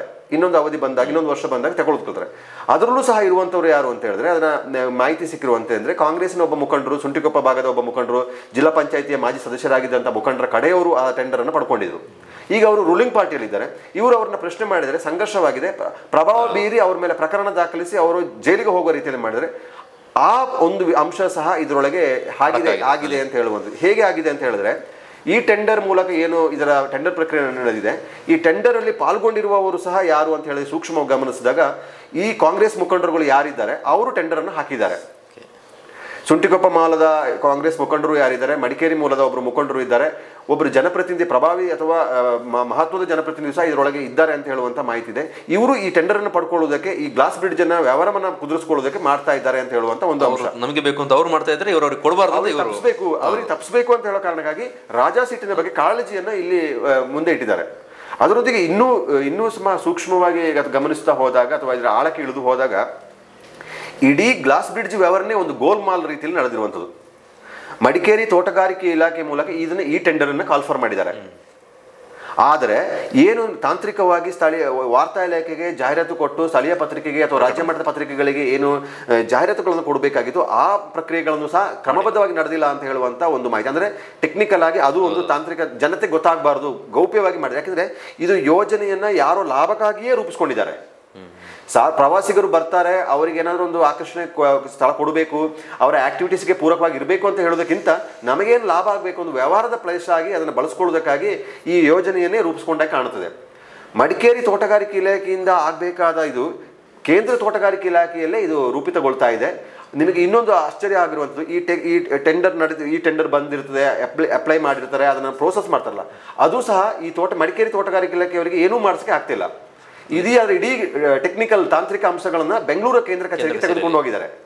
ಯಾಕೆಂದ್ರೆ ನೀವು ಒಂದು ಟೆಂಡರ್ ಹಾಕುವುದೇ ಒಂದು ಗೋಲ್ಮಾಲ್ ಇದೆ. ನನ್ನ ಪ್ರಕಾರ ಇದು ಟೆಂಡರ್ ಹಾಕಿರೋದ್ರಲ್ಲೇ ಗೋಲ್ಮಾಲ್ ಇದೆ. ಯಾರಿಗೆ ಬೇಕು ಅವರು ಮಾತ್ರ ಈ ಟೆಂಡರ್ನ ಹಾಕೊಳ್ಬೇಕು. ಟೆಕ್ನಿಕಲ್ ಆಗಿ 2-3 ಹೆಚ್ಚು ಜನ ಪಾರ್ಟಿಸಿಪೇಟ್ ಮಾಡಬೇಕು ಅಂತ ಹೇಳಿ ಅದಕ್ಕಾಗಿ ಯಾರ್ಯಾರು ಹಾಕೊಳ್ಬೇಕು ಮಾಡೋದು. ಕೊಟೇಶನ್ ಅನ್ನ 2-3 ಜನ 4-5 ಜನ ಬೇರೆ ಬೇರೆ ರೀತಿಯಲ್ಲಿ ಹಾಕೋದು.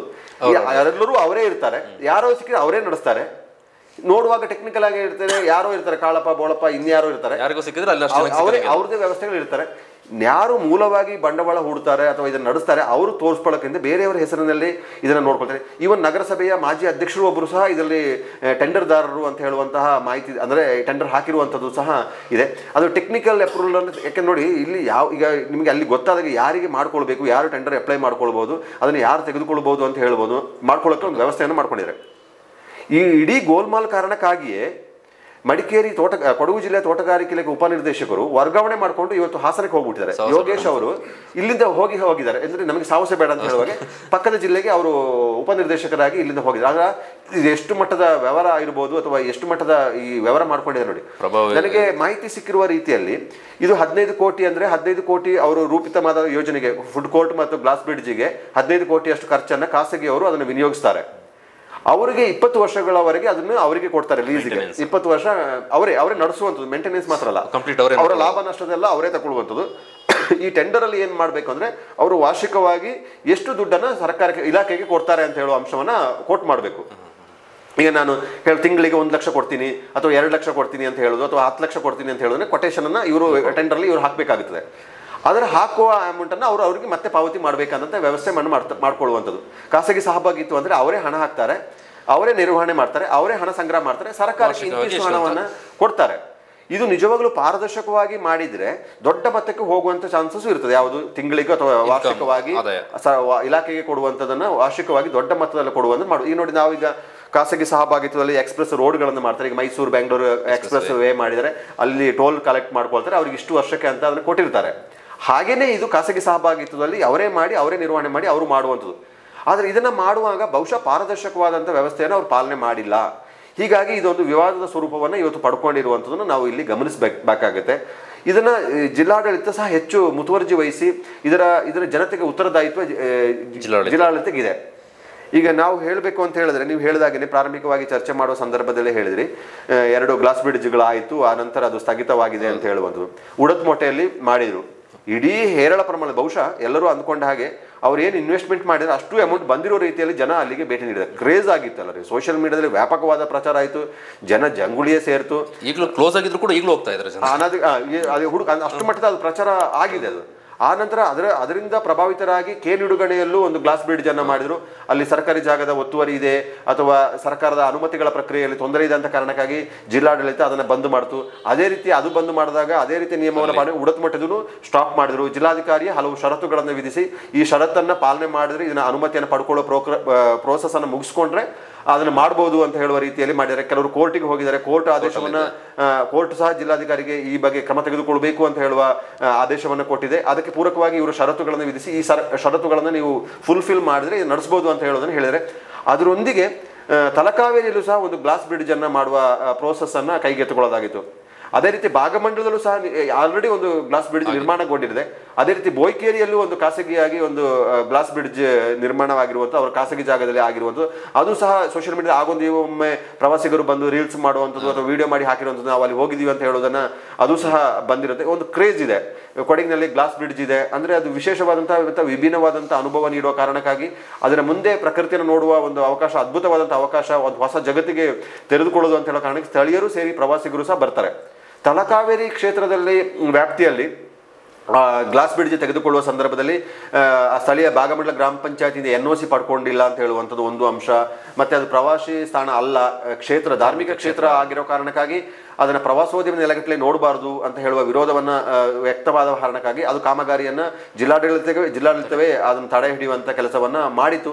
ಆ ನಂತರನೂ ಸಹ ಅದನ್ನು ತೆರೆಯುವಂಥ ಅಥವಾ ಕಾಮಗಾರಿ ಮುಂದುವರಿಸುವ ಕೆಲಸಗಳಿಗೂ ಸಹ ಕೆಲವು ಪ್ರಯತ್ನವನ್ನು ಮಾಡ್ತು. ಆ ತಲಕಾವೇರಿದು ಗ್ಲಾಸ್ ಬ್ರಿಡ್ಜ್ ಸಹ ನೋಡುವಾಗ ಒಂದು ಧಾರ್ಮಿಕ ಕ್ಷೇತ್ರ ಆಗಿರೋ ಕಾರಣಕ್ಕಾಗಿ ಪ್ರವಾಸಿಗರನ್ನು ಈ ರೀತಿ ಸೆಳೆಯುವಂಥ ಅವಶ್ಯಕತೆಗಳು ಇರಲಿಲ್ಲ ಅಥವಾ ಅಗತ್ಯ ಇಲ್ಲ ಅಂತ ಅಂದ್ಕೊಳ್ತೀನಿ. ಆದರೆ ಅದರಲ್ಲೂ ಸಹ ಒಂದು ಆಘಾತಕಾರಿ ಅಂಶ ಅಂತ ಹೇಳಿದ್ರೆ ಹೊರಗೆ ಗೊತ್ತಿಲ್ಲದಿರುವಂಥ ವಿಚಾರ ಅಂದರೆ ಅಲ್ಲೂ ಸಹ ಬೇನಾಮಿ ಇನ್ವೆಸ್ಟ್ಮೆಂಟ್ಗಳು ಸಹ ಇದೆ ಅಂತ ಹೇಳುವಂಥದ್ದು. ನಿಮಗೆ ಯಾರು ಅಪ್ಲೈ ಮಾಡಿ 1-2 ಜನ ಮುಂದೆ ತೋರಿಸ್ಕೊಂಡಿರ್ತಾರೆ, ನಿಜವಾದ ಕೆಲಸದವರು ಅವರಲ್ಲ. ಅವರು ಓಡಾಡೋದಕ್ಕೆ, ತೋರಿಸ್ಕೊಳ್ಳೋದಕ್ಕೆ, ಸ್ಥಳೀಯರು ನಾವು ಮಾಡ್ತಿದ್ವಿ ಅಂತ ಹೇಳೋದಕ್ಕೆ ಮಾತ್ರ ಹೊರ ರಾಜ್ಯದವರು, ಹೊರ ಪ್ರದೇಶದವರು ಅಥವಾ ಬೇರೆ ಬಂಡವಾಳ ಹೂಡುವ ವ್ಯಕ್ತಿಗಳೇ ಬೇರೆಯವರು ಇದ್ದಾರೆ. ವ್ಯಾಪಾರದಲ್ಲಿ ಹಣ ತೊಡಗಿಸಿಕೊಳ್ಳುವಂಥ ಕೆಲಸಗಳು ಇತ್ತೀಚೆಗೆ ಹೆಚ್ಚು ನಡೀತಿರೋದು ನಾವು ಮಡಿಕೇರಿ ಅಂತ ಸೇರಿ ಕೊಡಗಿನಲ್ಲಿ ನಾವು ಗಮನಿಸಬಹುದು. ಇಂಥ ಎಲ್ಲ ಯೋಜನೆಗಳು ಏನಿರುತ್ತೆ, ದೊಡ್ಡ ಕೋಟ್ಯಾಂತರ ರೂಪಾಯಿ ಮೊತ್ತದ ಯೋಜನೆಗಳಿರುತ್ತೆ, ಅದರ ಸ್ಥಳೀಯರು ಮುಂದೆ ಆ್ಯಕ್ಟ್ ಮಾಡ್ತಿರ್ತಾರೆ ಅಷ್ಟೇ. ಅದನ್ನು ನಿಯಂತ್ರಿಸುವವರು, ಹಣ ಹೂಡುವವರೆಲ್ಲರೂ ಹೊರಗಿನ ಪ್ರಭಾವಿ ವ್ಯಕ್ತಿಗಳಿರ್ತಾರೆ, ಹಣವಂತರಿರ್ತಾರೆ. ಎಲ್ಲವನ್ನೂ ನಾನು ನಿಯಂತ್ರಿಸಬಲ್ಲೆ ಅಂತ ಹೇಳುವಂಥ ಮನಸ್ಥಿತಿಯವರು ಇರ್ತಾರೆ. ಈ ಸಮಾಜದಲ್ಲಿ ಚರ್ಚೆಗೆ ಒಳಗಾಡುವಂಥ ವ್ಯಕ್ತಿಗಳನ್ನು ಮುಂದೆ ಇಟ್ಟುಕೊಂಡು ಇವರು ವ್ಯವಹಾರಗಳನ್ನು ಮಾಡುವಂಥದ್ದು ನಾವು ಗಮನಿಸಬಹುದು. ಈ ರಾಜಸೀಟ್ನ ಗ್ಲಾಸ್ ಬ್ರಿಡ್ಜ್ ವಿಚಾರವಾಗಿ ಈ ಸಾಮಾನ್ಯ ಆಯಾಮದಲ್ಲಿ ಯೋಚನೆ ಮಾಡುವ, ಅಲ್ಲಿ ಬ್ರಿಡ್ಜ್ ಮಾಡಿದ್ರು ಕೂಡ ಎಲ್ಲಿ ಮಾಡ್ಬೋದು ಅನ್ನೋಂಥ ಪರಿಕಲ್ಪನೆ ನಮಗೆ ಬಂದೇ ಬರುತ್ತೆ. ಎಲ್ಲವೂ ಕೂಡ ಇಳಿಜಾರು ಪ್ರದೇಶ ಇರೋದು, ಒಂದು ಕಡೆಯಿಂದ ಇನ್ನೊಂದು ಎಂಡ್ವರೆಗೂ ಕೂಡ ಇಳಿಜಾರು ಪ್ರದೇಶ. ಬ್ರಿಡ್ಜ್ ಮಾಡಿದಾಗ ಅಲ್ಲಿ ಬಳಸುವಂತಹ ಪರಿಕರಗಳು ಸಣ್ಣ ತೂಕದೇನೂ ಆಗಿರೋದಿಲ್ಲ, ಭಾರಿ ತೂಕದ ಕಬ್ಬಿಣ ಗ್ಲಾಸ್ಗಳನ್ನೇ ಬಳಸಬೇಕಾಗುತ್ತೆ. ಅದು ಒತ್ತಡ ಬೀರಿದಾಗ ಆ ಭೌಗೋಳಿಕ ಸ್ಟ್ರಕ್ಚರ್ ಮೇಲೆ ವ್ಯತಿರಿಕ್ತ ಪರಿಣಾಮ ಬೀರೋ ಸಾಧ್ಯತೆ ದಟ್ಟವಾಗಿದೆ, ಹೆಚ್ಚಳವಾಗಿದೆ. ಆದರೆ ಆ ರೀತಿ ಏನಾದರೂ ಆಗಿ ಮುಂದೇನಾದ್ರು ಅನಾಹುತ ಆದಾಗ ಕೆಳಬದಿಯಲ್ಲಿ ಮಡಿಕೇರಿಯಿಂದ ಮಂಗಳೂರಿಗೆ ಸಂಪರ್ಕ ಕಲ್ಪಿಸುವಂತಹ ಹೈವೇ ಇರೋದು, ಅದಕ್ಕೆ ದೊಡ್ಡ ಸಮಸ್ಯೆ ಆಗಲಿಕ್ಕೆ ಸಾಧ್ಯತೆ ಇಲ್ವಾ ಅಂತ? ಹೌದು, ಒಂದು ನನಗೆ ಅನಿಸೋದು ಈ ಜಿಲ್ಲಾಡಳಿತದ ಜವಾಬ್ದಾರಿ ಇದೆ. ತೋಟಗಾರಿಕೆ ಇಲಾಖೆಯಿಂದ ಏನು ಈ 15 ಕೋಟಿದು ಯೋಜನೆ ರೂಪಿತವಾಗಿದೆ ಅದರ ಪೂರ್ಣ ವರದಿಯನ್ನು ಸಾರ್ವಜನಿಕವಾಗಿ ಬಹಿರಂಗಪಡಿಸಬೇಕು.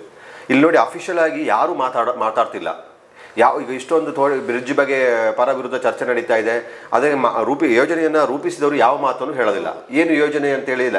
ನೀವು ಎಷ್ಟು ಮೌನ ವಹಿಸ್ತೀರಾ ಅಷ್ಟು ಅನುಮಾನಗಳಿಗೆ ಅದು ಆಸ್ಪದ ಆಗುತ್ತೆ. ಅದು ಇನ್ನು ತೀವ್ರ ಸ್ವರೂಪ ಪಡ್ಕೊಂಡ ನಂತರ ಏನು ವಿವರಣೆ ಕೊಟ್ಟು ಪ್ರಯೋಜನ ಆಗೋದಿಲ್ಲ. ಅಥವಾ ಯೋಜನೆಯನ್ನು ಬಂದ್ ಮಾಡಬೇಕಾಗುತ್ತೆ, ಸಾರಾಸಗಟ್ಟು ಚರ್ಚೆ ಇಲ್ಲದೆ ಬಂದ್ ಮಾಡಬೇಕಾಗುತ್ತೆ. ಇಲ್ಲಿ ಚರ್ಚೆ ನಡೀತಿದೆ, ಗ್ಲಾಸ್ ಬ್ರಿಡ್ಜ್ ಆಗುತ್ತೆ ಅಂತ ಒಂದೇ ಒಂದು ಅಂಶವನ್ನು ಇಟ್ಟುಕೊಂಡು ವಿರೋಧ ನಡೀತಾ ಇದೆ, ಅಥವಾ ಬೇಕು ಅನಿಸ್ತಾ ಇದೆ, ಅಥವಾ ರೂಲಿಂಗ್ ಪಾರ್ಟಿ ನಮ್ಮ ಕಾಂಗ್ರೆಸ್ ಸರ್ಕಾರ ಮಾಡಿದೆ ಅದಕ್ಕಾಗಿ ಅದು ಅನುಷ್ಠಾನ ತರಬೇಕು ಅಂತ ಹೇಳಿ ಕಾಂಗ್ರೆಸ್ ಪಕ್ಷದವರು ಬೆಂಬಲ ಮಾಡುವಂಥದ್ದು ಅಥವಾ ಒಂದು ಮೌನ ವಹಿಸುವಂಥದ್ದು ಎರಡೂ ಇರ್ಬೋದು. ಆದರೆ ಇಲಾಖೆ ನಿಜವಾಗ್ಲೂ ತಕ್ಷಣ ಜಿಲ್ಲಾಡಳಿತ ಜವಾಬ್ದಾರಿ ಇದೆ. ತೋಟಗಾರಿಕೆ ಇಲಾಖೆ ಅವ್ರನ್ನ ನಾವು ನಿರೀಕ್ಷೆ ಮಾಡಿ ಪ್ರಯೋಜನ ಆಗೋಲ್ಲ. ಯಾಕೆಂದರೆ ಮಡಿಕೇರಿ, ಅದು ಬೆಂಗಳೂರು ಕಚೇರಿ, ಮಡಿಕೇರಿ ಕಚೇರಿ, ಇದರಲ್ಲಿ ಗೋಲ್ಮಾಲ್ ವ್ಯವಹಾರಗಳಿರೋ ಕಾರಣಕ್ಕಾಗಿ ಅವರಿಂದ ಏನೂ ನಿರೀಕ್ಷೆ ಮಾಡೋಕ್ಕೆ ಸಾಧ್ಯ ಆಗೋದಿಲ್ಲ. ತಕ್ಷಣ ಜಿಲ್ಲಾಡಳಿತ ಸಾರ್ವಜನಿಕ ಉದ್ದೇಶ ಕಾರಣಕ್ಕಾಗಿ ಈ ಯೋಜನೆಯ ಅಂಶಗಳನ್ನು ಬಹಿರಂಗಪಡಿಸಬೇಕು. ಆ ಬಹಿರಂಗಪಡಿಸಿದ ಅಂಶದ ಆಧಾರದಲ್ಲಿ ಮುಕ್ತವಾದಂಥ ಚರ್ಚೆ ನಡೀಬೇಕು. ನಿಜವಾಗ್ಲೂ ಅಲ್ಲಿ ಆ ಯೋಜನೆ ಪೂರಕ ಇದೆಯಾ ಅಥವಾ ಅದು ಉಪಯೋಗವಾಗುವ ರೀತಿಯಲ್ಲಿ ಇದೆಯಾ, ಪ್ರವಾಸಿಗರನ್ನ ಸೆಳೆಯುವ ಕಾರಣಕ್ಕಾಗಿ ಮಾಡ್ತಾ ಇದ್ವಿ ಅಂತ ಹೇಳಿದ್ರೆ ಅದು ಯೋಗ್ಯವಾಗಿದೆಯಾ, ಯೋಗ್ಯ ಸ್ಥಳವಿದೆಯಾ. ನೀವು ಹೇಳಿದಾಗೆ ಅದು ತುಂಬಾ ಹೈಟ್ ಇರುವಂತ ಬೆಟ್ಟ ಪ್ರದೇಶ, ನಿಮಗೆ ಇಲ್ಲಿಂದ ನೋಡುವಾಗ ಕಾಣೋದಿಲ್ಲ. ಕೆಳಗಿಂದ ಮಂಗಳೂರು ರೋಡಿಂದ ನೋಡುವಾಗ ತುಂಬಾ ಅಪಾಯಕಾರಿ ಇದೆ. ಇದು ಕುಸಿದು ಹೋದ್ರೆ ದೊಡ್ಡ ಮಟ್ಟದ ಅಪಾಯನೂ ಆಗುತ್ತೆ. ರೋಡ್ ಸಂಪರ್ಕ ಕಡಿತಗೊಳ್ಳುವಂಥ ಹಲವು ತಿಂಗಳವರೆಗೆ ಮಂಗಳೂರು ಮೈನ್ ಮುಖ್ಯ ರಸ್ತೆ ಮೈಸೂರು ಬಂಟ್ವಾಳ ಏನು ರಸ್ತೆ ಇದೆ ಅದೇ ಬಂದಾಗುವಂತ ಅಪಾಯ ಸಹ ಇದೆ. ಸಾವಿರಾರು ವಾಹನಗಳು ಆ ಮಾರ್ಗದಲ್ಲಿ ಸಂಚರಿಸುತ್ತೆ. ಸರಕು ಸಾಗಾಣಿಕೆ ವಾಹನಗಳು ಹೋಗುತ್ತೆ, ಬಸ್ಗಳು ಹೋಗುತ್ತೆ, ಖಾಸಗಿ ವಾಹನಗಳು ಹೋಗುತ್ತೆ. ದೊಡ್ಡ ತಲಕಾವರಿಗೆ ಹೋಗುವ ರೂಟ್ ಸಹ ಅದರಲ್ಲೇ ಇದೆ. ದಕ್ಷಿಣ ಕನ್ನಡ, ಉಡುಪಿ ಆಚೆ ಅಥವಾ ಕರಾವಳಿ ಭಾಗಕ್ಕೆ ಹೋಗುವಂತ ಎಲ್ಲ ಪ್ರದೇಶಗಳಿಗೆ ಹೋಗುವಂಥದ್ದು ಆ ಮಾರ್ಗನೇ ಇರುವಂಥದ್ದು ಸಹ ಗಂಭೀರವಾಗಿ ತೆಗೆದುಕೊಳ್ಳುವಂಥದ್ದು. ಆದರೆ ಏನು ಯೋಜನೆ ಬಗ್ಗೆ ಅರಿವೇ ಇಲ್ಲದೆ ಇದರ ಸಾಧಕ ಬಾಧಕದ ಬಗ್ಗೆ ಚರ್ಚೆ ಮಾಡಿ ಪ್ರಯೋಜನ ಇಲ್ಲ. ಫಸ್ಟ್ ಆಫ್ ಆಲ್ ನಾನು ಹೇಳುವಂಥದ್ದು ಏನು ಅಂತಾನೆ ಗೊತ್ತಿಲ್ಲ. ನಾವು ವಿರೋಧ ಮಾಡಿದ್ರೆ ಏನಕ್ಕೆ ವಿರೋಧ ಮಾಡ್ತೀವಿ ಅಂತ ನಮಗೆ ಗೊತ್ತಿರಬೇಕಾಗಿದೆ. ನಾನು ಇದನ್ನು ಯಾಕೆ ಹೇಳ್ತೀನಿ ಅಂತ ಹೇಳಿದ್ರೆ, ನಿಮಗೆ ಆಗಲೇ ಹೇಳಿದೆ, ವೈದ್ಯಕೀಯ ಕಾಲೇಜ್ ಎಲ್ಲಿದೆ ಮಡಿಕೇರಿಯಲ್ಲಿ, ಅಥವಾ ಮಂಗಳದೇವಿ ನಗರದಲ್ಲಿರುವ ಮನೆಗಳ ಸ್ಥಿತಿಗತಿಗಳು ಹೇಗಿದೆ, ಚಾಮುಂಡೇಶ್ವರಿ ನಗರದಲ್ಲಿರುವಂತಹ ಪ್ರದೇಶಗಳ ಸ್ಥಿತಿಗತಿ ಹೇಗಿದೆ, ಜ್ಯೋತಿ ನಗರದಲ್ಲಿರುವ ಸ್ಥಿತಿಗತಿಗಳು ಹೇಗಿದೆ.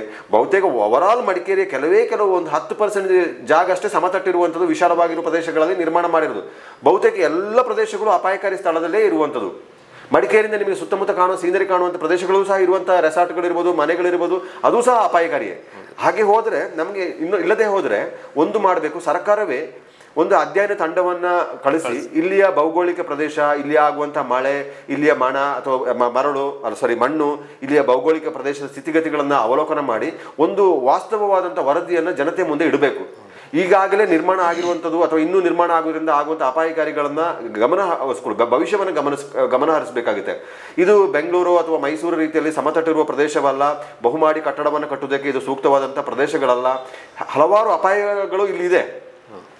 ಎಲ್ಲಾದರೂ 2018ರಲ್ಲಿ ಆದಂಥ ಅನಾಹುತ ಏನಾಯಿತು ಅಥವಾ ಪ್ರಕೃತಿ ವಿಕೋಪ ಆಯಿತು, ಅದೇ ರೀತಿ ಅಥವಾ 2019ರಲ್ಲಿ ತಲಕಾವೇರಿ ಭಾಗದಲ್ಲಿ ಏನು ಭೂಕುಸಿತ ಉಂಟಾಯಿತು, ಆ ರೀತಿಯ ಭೂಕುಸಿತಗಳು ಉಂಟಾದರೆ ದೊಡ್ಡ ಮಟ್ಟದ ಕಷ್ಟ ನಷ್ಟಗಳನ್ನು ಅನುಭವಿಸಬೇಕಾಗುತ್ತೆ. ಈಗ ಉತ್ತರ ಕಾಶಿಯಲ್ಲಿ ನೀವು ಗಮನಿಸಬಹುದು, ಅದು ಏನು ಭೂಕುಸಿತ ಉಂಟಾದಾಗ ಎಷ್ಟೊಂದು ಮನೆ ಪ್ರದೇಶಗಳನ್ನು ಕೊಚ್ಚಿಕೊಂಡು ಬಂತು. ಯಾವುದೋ ಒಂದು ಕಾಲಘಟ್ಟಗಳಲ್ಲಿ ಅದು ನೀರು ಹರಿಯುವ ಪ್ರದೇಶವಾಗಿರುತ್ತೆ, ಕಣಿವೆ ಪ್ರದೇಶ. ನೋಡುವಾಗಲೇ ಗೊತ್ತಾಗುತ್ತೆ ಅದು ಕಣಿವೆ ಪ್ರದೇಶ. ಅದು ಯಾರು ಮನೆ ಕಟ್ಟಿಕೊಂಡಿದ್ದಾರೆ, ಯಾವ ಜಾತಿಯವರು, ಯಾವ ಧರ್ಮದವರು, ಯಾವ ಪಕ್ಷದವರು ನೋಡೋದಿಲ್ಲ. ಅದು ನೀರು ಹರಿವಾಗಿ ಅದರ ಮಾರ್ಗದಲ್ಲಿ ಅದು ತನ್ನ ಪಾಡಿಗೆ ತಾನು ಹೋಗುತ್ತೆ. ಅದೇ ರೀತಿಯಲ್ಲಿ 2018ರಲ್ಲಿ ಭೂಕುಸಿತ ಉಂಟಾದ ಸಂದರ್ಭದಲ್ಲೂ ಅಷ್ಟೇ ಎಲ್ಲೆಲ್ಲಿ ನೀರು ಹರಿತಾ ಇತ್ತು, ಯಾವುದೋ ಕಾಲಘಟ್ಟದಲ್ಲಿ ನೀರು ಹರಿತಿರುವ ಪ್ರದೇಶಗಳಲ್ಲಿ ಜಲಸ್ಫೋಟಗಳು ಉಂಟು, ಹೆಚ್ಚು ಮಳೆ ಬಂದು ನೀರು ಹರಿದು ಹೋಗುವಾಗ ಅದು ತನ್ನ ಪಾಡಿಗೆ ತನ್ನ ಪ್ರದೇಶವನ್ನು ತೆಗೆದುಕೊಂಡು ಹೋಯಿತು.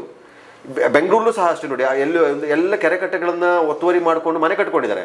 ಒಂದು ಸಣ್ಣ ಮಳೆ ಬಂದಾಗ ಇಡೀ ಎಲ್ಲ ಅಪವ್ಯವಸ್ಥೆ. ಅದು ಎಲ್ಲ ಯಾವುದೋ ಕಾಲದಲ್ಲಿ ಕೆರೆಗಳಾಗಿದ್ದಂತ ಪ್ರದೇಶಗಳು. ಕೆರೆಗಳನ್ನೇ ನೀವು ಮೆಜೆಸ್ಟಿಕ್ ಇರುವುದೇ ಕೆರೆಯಲ್ಲಿ, ನೀರು ಸುಮ್ತು ಒಂದು ಸಣ್ಣ 1 ಇಂಚು ಮಳೆ ಹೊಡೆದ್ರೆ ಇಡೀ ಪ್ರವಾಹಕ್ಕೆ ಮುಳುಗಡೆ ಪ್ರದೇಶವಾಗುತ್ತೆ, ಎಲ್ಲರೂ ಅಪಾಯವಾಗುತ್ತೆ. ಆವಾಗ ಒತ್ತುವರಿ ಪ್ರದೇಶವನ್ನು ತೆರವುಗೊಳಿಸಬೇಕು ಅಂತ ಒಂದು ಚರ್ಚೆ ಆಗುತ್ತೆ. ಅದು ಪ್ರಾಕ್ಟಿಕಲ್ ಆಗಿ ಇಂಪ್ಲಿಮೆಂಟ್ ಆಗೋಲ್ಲ. ಹಾಗಾಗಿ ಈ ಗ್ಲಾಸ್ ಬ್ರಿಡ್ಜ್ನ ಹೆಸರಿನಲ್ಲಿ ಏನು ಚರ್ಚೆ ಆಗ್ತಾ ಇದೆ ಅದನ್ನ ಸಮಚಿತ್ತದಿಂದ ಒಳ್ಳೆಯ ರೀತಿಯಲ್ಲಿ ಚರ್ಚೆಗೆ ತೆಗೆದುಕೊಂಡು ಹೋಗಬೇಕು. ಇದು ರಾಜಕೀಯವಾಗಿ ಬಿಜೆಪಿ ಕಾಂಗ್ರೆಸ್ನ ನಡುವಿನ ಜಗಳ ಒಂದು ಕಡೆ. ಈಗ ಬಿಜೆಪಿಯವರು ಇದನ್ನ ನೋಡಿ, ಎಷ್ಟು ಜಿಲ್ಲಾಧ್ಯಕ್ಷರು ಬಂದು ವಿರೋಧ ಮಾಡ್ತಾರೆ, ಮಾಜಿ ಶಾಸಕರು ಬಂದು ವಿರೋಧ ಮಾಡ್ತಾರೆ, MP ವಿರೋಧ ಮಾಡಿದ್ದಾರೆ, ನಗರಸಭೆಯಲ್ಲಿ ಇರೋರು ವಿರೋಧ ಮಾಡಿದ್ದಾರೆ. ಇವರೆಲ್ಲರ ವಿರೋಧವನ್ನು ಶ್ಲಾಘನೆ ಮಾಡುವ ಅವರು ಪ್ರತಿಪಕ್ಷವಾಗಿ ಈ ಕೆಲಸವನ್ನು ಮಾಡ್ತಾರೆ. ಆದರೆ ಕೊಡಗಿನಲ್ಲಿರುವ ರಸ್ತೆಯಲ್ಲಿ ವಾಹನ ಸಂಚಾರ ಮಾಡೋಕ್ಕೆ ಸಾಧ್ಯ ಆಗೋದಿಲ್ಲ, ಅದನ್ನು ಗಂಭೀರವಾಗಿ ತೆಗೆದುಕೊಳ್ಳೋದಿಲ್ಲ.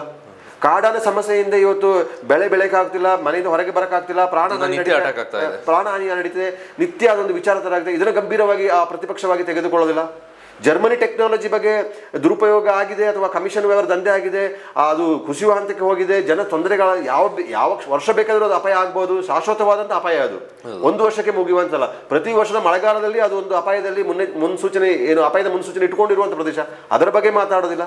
ಇದರ ಬಗ್ಗೆ ಎಲ್ಲ ನೀವು ಯಾಕೆ ಮಾತಾಡೋದಿಲ್ಲ? ಗ್ಲಾಸ್ ಬ್ರಿಡ್ಜ್ ಬಗ್ಗೆ ಮಾತ್ರ ನಿಮಗೆ ಇಷ್ಟೊಂದು ಕಾಳಜಿ, ಧ್ವನಿಯನ್ನು ಎತ್ತಿರಲ್ಲ. ಉಳಿದ ಯಾವ ವಿಚಾರಗಳ ಬಗ್ಗೆ ಜನಪರವಾಗಿ ನೀವು ಯಾಕೆ ಅದನ್ನು ಯೋಚನೆ ಮಾಡೋದಿಲ್ಲ? ಅಥವಾ ರೂಲಿಂಗ್ ಪಾರ್ಟಿಯವರು, ಕಾಂಗ್ರೆಸ್ ಅವರದ್ದು ಸಹ ಅಷ್ಟೇ ಬೇಜವಾಬ್ದಾರಿಗಳು ಸಹ ಇದರಲ್ಲಿದೆ. ಒಂದು ಮಹತ್ವದ ಯೋಜನೆಯನ್ನು ರೂಪಿಸಿಕೊಳ್ತಾ ಇದ್ರಿ, ಅಲ್ಲಿರುವಾಗ ಕುರುಗಿ ವಿಲೇಜ್ಗೆ ವಿರೋಧವಾಗಿತ್ತು, ವ್ಯೂ ಪಾಯಿಂಟ್ ಮಾಡುವಾಗ ವಿರೋಧವಾಗಿತ್ತು. ನೀವು ಏನೇ ವಿರೋಧ ಆದರೂ ಅದು ನೀವು ಮಾಡ್ಕೊಳ್ಳಿ, ಇನ್ನೊಂದು ಪಕ್ಷದವ್ರು ಮಾಡಿದಾಗ ಅದಕ್ಕೆ ವಿರೋಧ ಮಾಡಿದ್ವಿ, ಈಗ ನಾವು ಮಾಡ್ತಿದ್ವಿ ಅಂತ ಹೇಳುವ ರೀತಿಯಲ್ಲಿ ಅದನ್ನು ನಾನು ಹೇಳೋದು ಮೌನವಾಗಿರುವುದು ಸಹ ಅದಕ್ಕೆ ಪರೋಕ್ಷವಾಗಿ ನೀವು ಬೆಂಬಲ ನೀಡಿದ ರೀತಿಯಲ್ಲಿ ಇರುತ್ತು. ಆಡಳಿತಾರೂಢ ಪಕ್ಷವಾಗಿ ನಿಮಗೂ ಜವಾಬ್ದಾರಿ ಇದೆ. ಶಾಸಕರಾದ ಮಂತರಗೌಡರು ಇದರ ಬಗ್ಗೆ ಮಾತಾಡಬೇಕಾಗುತ್ತೆ.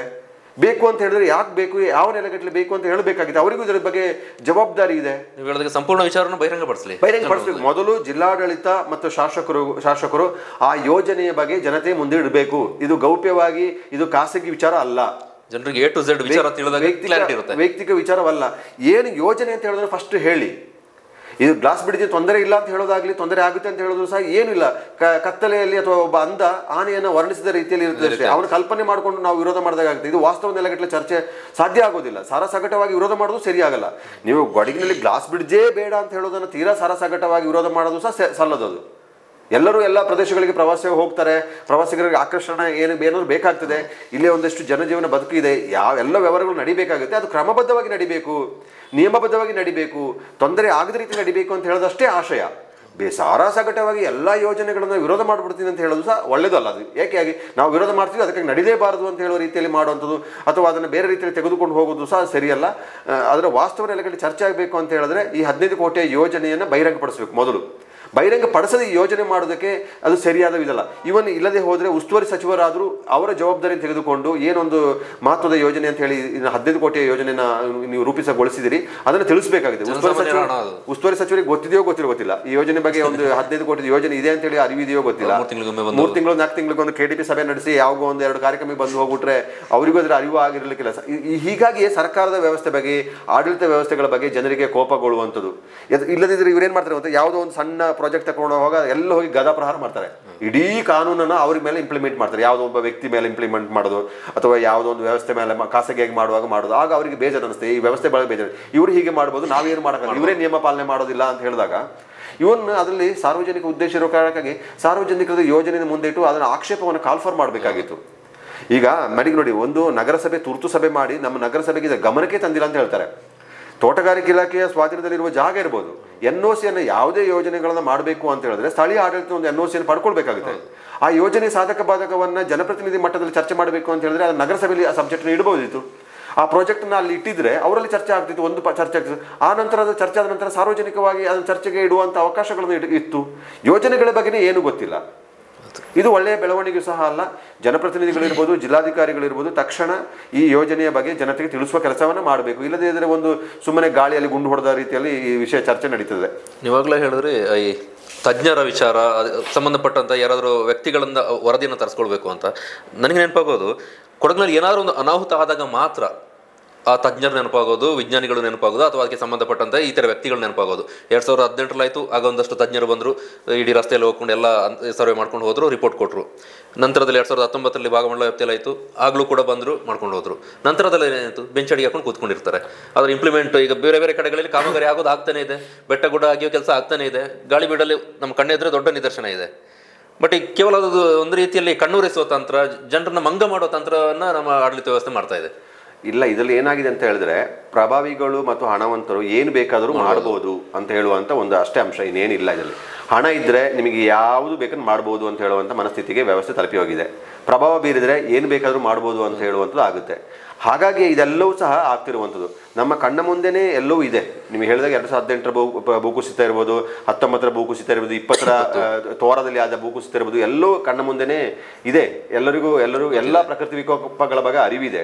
ಮಡಿಕೇರಿಯಲ್ಲೂ ಸಹ ಮಂಗಳದೇವಿ ನಗರದ್ದು ಆಗಿದ್ದು ನೆನಪಿದೆ, ಚಾಮುಂಡೇಶ್ವರಿ ನಗರ ಎಷ್ಟು ಅಪಾಯಕಾರಿ, ಜ್ಯೋತಿ ನಗರ ಎಷ್ಟು ಅಪಾಯಕಾರಿ ಅಂತ ಹೇಳುವ ಅರಿವು ಸಹ ಇದೆ. ಈಗ ಜನ ಕೂಡ ಒಂದು ಅಂದಾಜು ಮಾಡ್ತಾರೆ, ಇಂಥ ಜಾಗ ಇದ್ರೆ ಇದು ಡೇಂಜರ್ ಜಾಗ ಅಂತ ಒಂದು ಕಲ್ಪಿಸುವಂತ ಒಂದು ರೇಂಜಿಗೆ ತಲುಪಿದ್ದಾರೆ ಜನ. ಹೌದು, ಇದಕ್ಕೆ ಮೊದಲು ಈ ಭೂಕುಸಿತಗಳು ಆಗುವ ಮೊದಲು ಏನಿತ್ತು ಅಂತ ಹೇಳಿದ್ರೆ, ಈ ಮಳೆಗಾಲ ಬರುವಾಗ ಅಪಾಯಕಾರಿ ಸ್ಥಳದಲ್ಲಿರುವವರು ಸುರಕ್ಷಿತ ಸ್ಥಳಕ್ಕೆ ಹೋಗಿ ಅಂತ ಒಂದು ಜಿಲ್ಲಾಡಳಿತ ಪ್ರಕಟಣೆ ಕೊಡೋದು.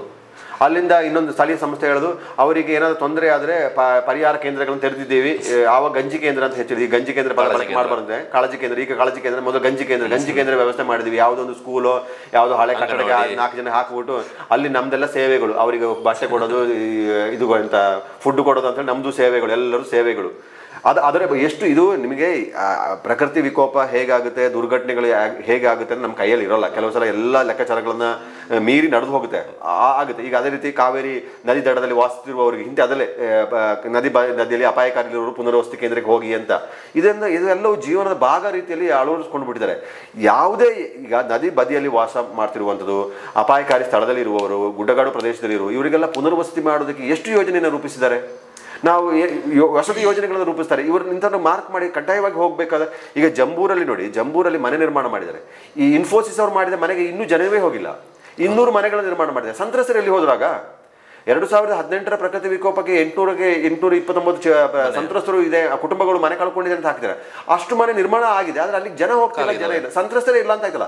ಆಗ ನೀವು ನೋಡಿ, ಆಡಳಿತ ವ್ಯವಸ್ಥೆಯೇ ತಪ್ಪು ಮಾಹಿತಿಯನ್ನು ಕೊಟ್ಕೊಂಡು ಮಾಡಿದ್ರೆ ಅವ್ರಿಗೆ, ಅಥವಾ ಅವ್ರು ನಿರಾಕರಣೆ ಮಾಡಬೇಕು, ನನಗೆ ಮನೆ ಬೇಡ ಅಂತ ಹೇಳುವ ರೀತಿಯಲ್ಲಿ ಮಾಡಬೇಕದು. ಜಂಬೂರು ಮನೆಯಲ್ಲಿ ಆದಂಥ ಮನೆಯಲ್ಲಿ ಇನ್ನೂ ಮನೆ ಖಾಲಿ ಇದೆ, ಜಿಲ್ಲಾಡಳಿತ ಕೊಟ್ಟ ಮನೆಗಳೇ ಖಾಲಿ ಇದೆ, ಅಲ್ಲೂ ಖಾಲಿ ಇದೆ. ಅದರೊಂದಿಗೆ ಇನ್ನು ಕೊಡೋದಕ್ಕೂ ಮನೆ ಬಾಕಿ ಇದೆ. ಏನು ಉದ್ದೇಶಿತ ಪ್ರಯೋಜನ ಏನಾಗುತ್ತೆ? ನಾನು ಹೇಳೋದು ಒಂದು ಈಗ ಮನಸ್ಸು ಮಾಡಿದರೆ, ಈಗ ಚಾಮುಂಡೇಶ್ವರಿ ನಗರ, ಮಂಗಳದೇವ ನಗರ, ಈ ಮಡಿಕೇರಿಯನ್ನು ಗುರುತಿಸಿದ್ರೆ ಒಂದಿಷ್ಟು ಜನ ಗುರುತಿಸಿ, ಅಥವಾ ನದಿ ಬದಿಯಲ್ಲಿರುವವ್ರನ್ನ ಒಂದಿಷ್ಟು ಜನ ಸ್ಥಳಾಂತರ ಮಾಡಿದ್ರೆ ಒಂದಷ್ಟು ತೀರಾ ಅಪಾಯ ಇರೋದೆ, ಜೀವಕ್ಕೆ ಸಂಚಕರ ಆಗುವ ಪ್ರದೇಶಗಳಿಗೆ ಗುರುತಿಸಿ ಸುರಕ್ಷಿತ ಅಲ್ಲ ಅಂತ ಹೇಳಿ ಮಾಡ್ಬೋದಲ್ಲ.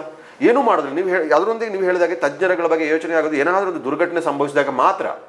ಆ ನಂತರ ತಜ್ಞರು ಕೊಟ್ಟ ವರದಿನ ಇಂಪ್ಲಿಮೆಂಟೇ ಮಾಡಕ್ಕೆ ಹೋಗೋಲ್ಲ, ಅನ್ನೋ ಕಾರ್ಯರೂಪಕ್ಕೆ ತರಬೇಕಲ್ಲ, ಆ ಆಸಕ್ತಿನೇ ವಹಿಸೋದಿಲ್ಲ. ಆ ಸಬ್ಜೆಕ್ಟ್ ಮಳೆಗಾಲ ಮುಗಿಯುತ್ತಿದ್ದಂತೆ ಆ ಸಬ್ಜೆಕ್ಟ್ ಮುಗೀತು, ಇನ್ನೊಂದು ಮಳೆಗಾಲ ಬರಬೇಕು, ಇನ್ನೊಂದು ಅನಾಹುತ ಆಗಬೇಕು, ಆವಾಗಷ್ಟೇ ಅದ್ರ ಬಗ್ಗೆ ಯೋಚನೆ.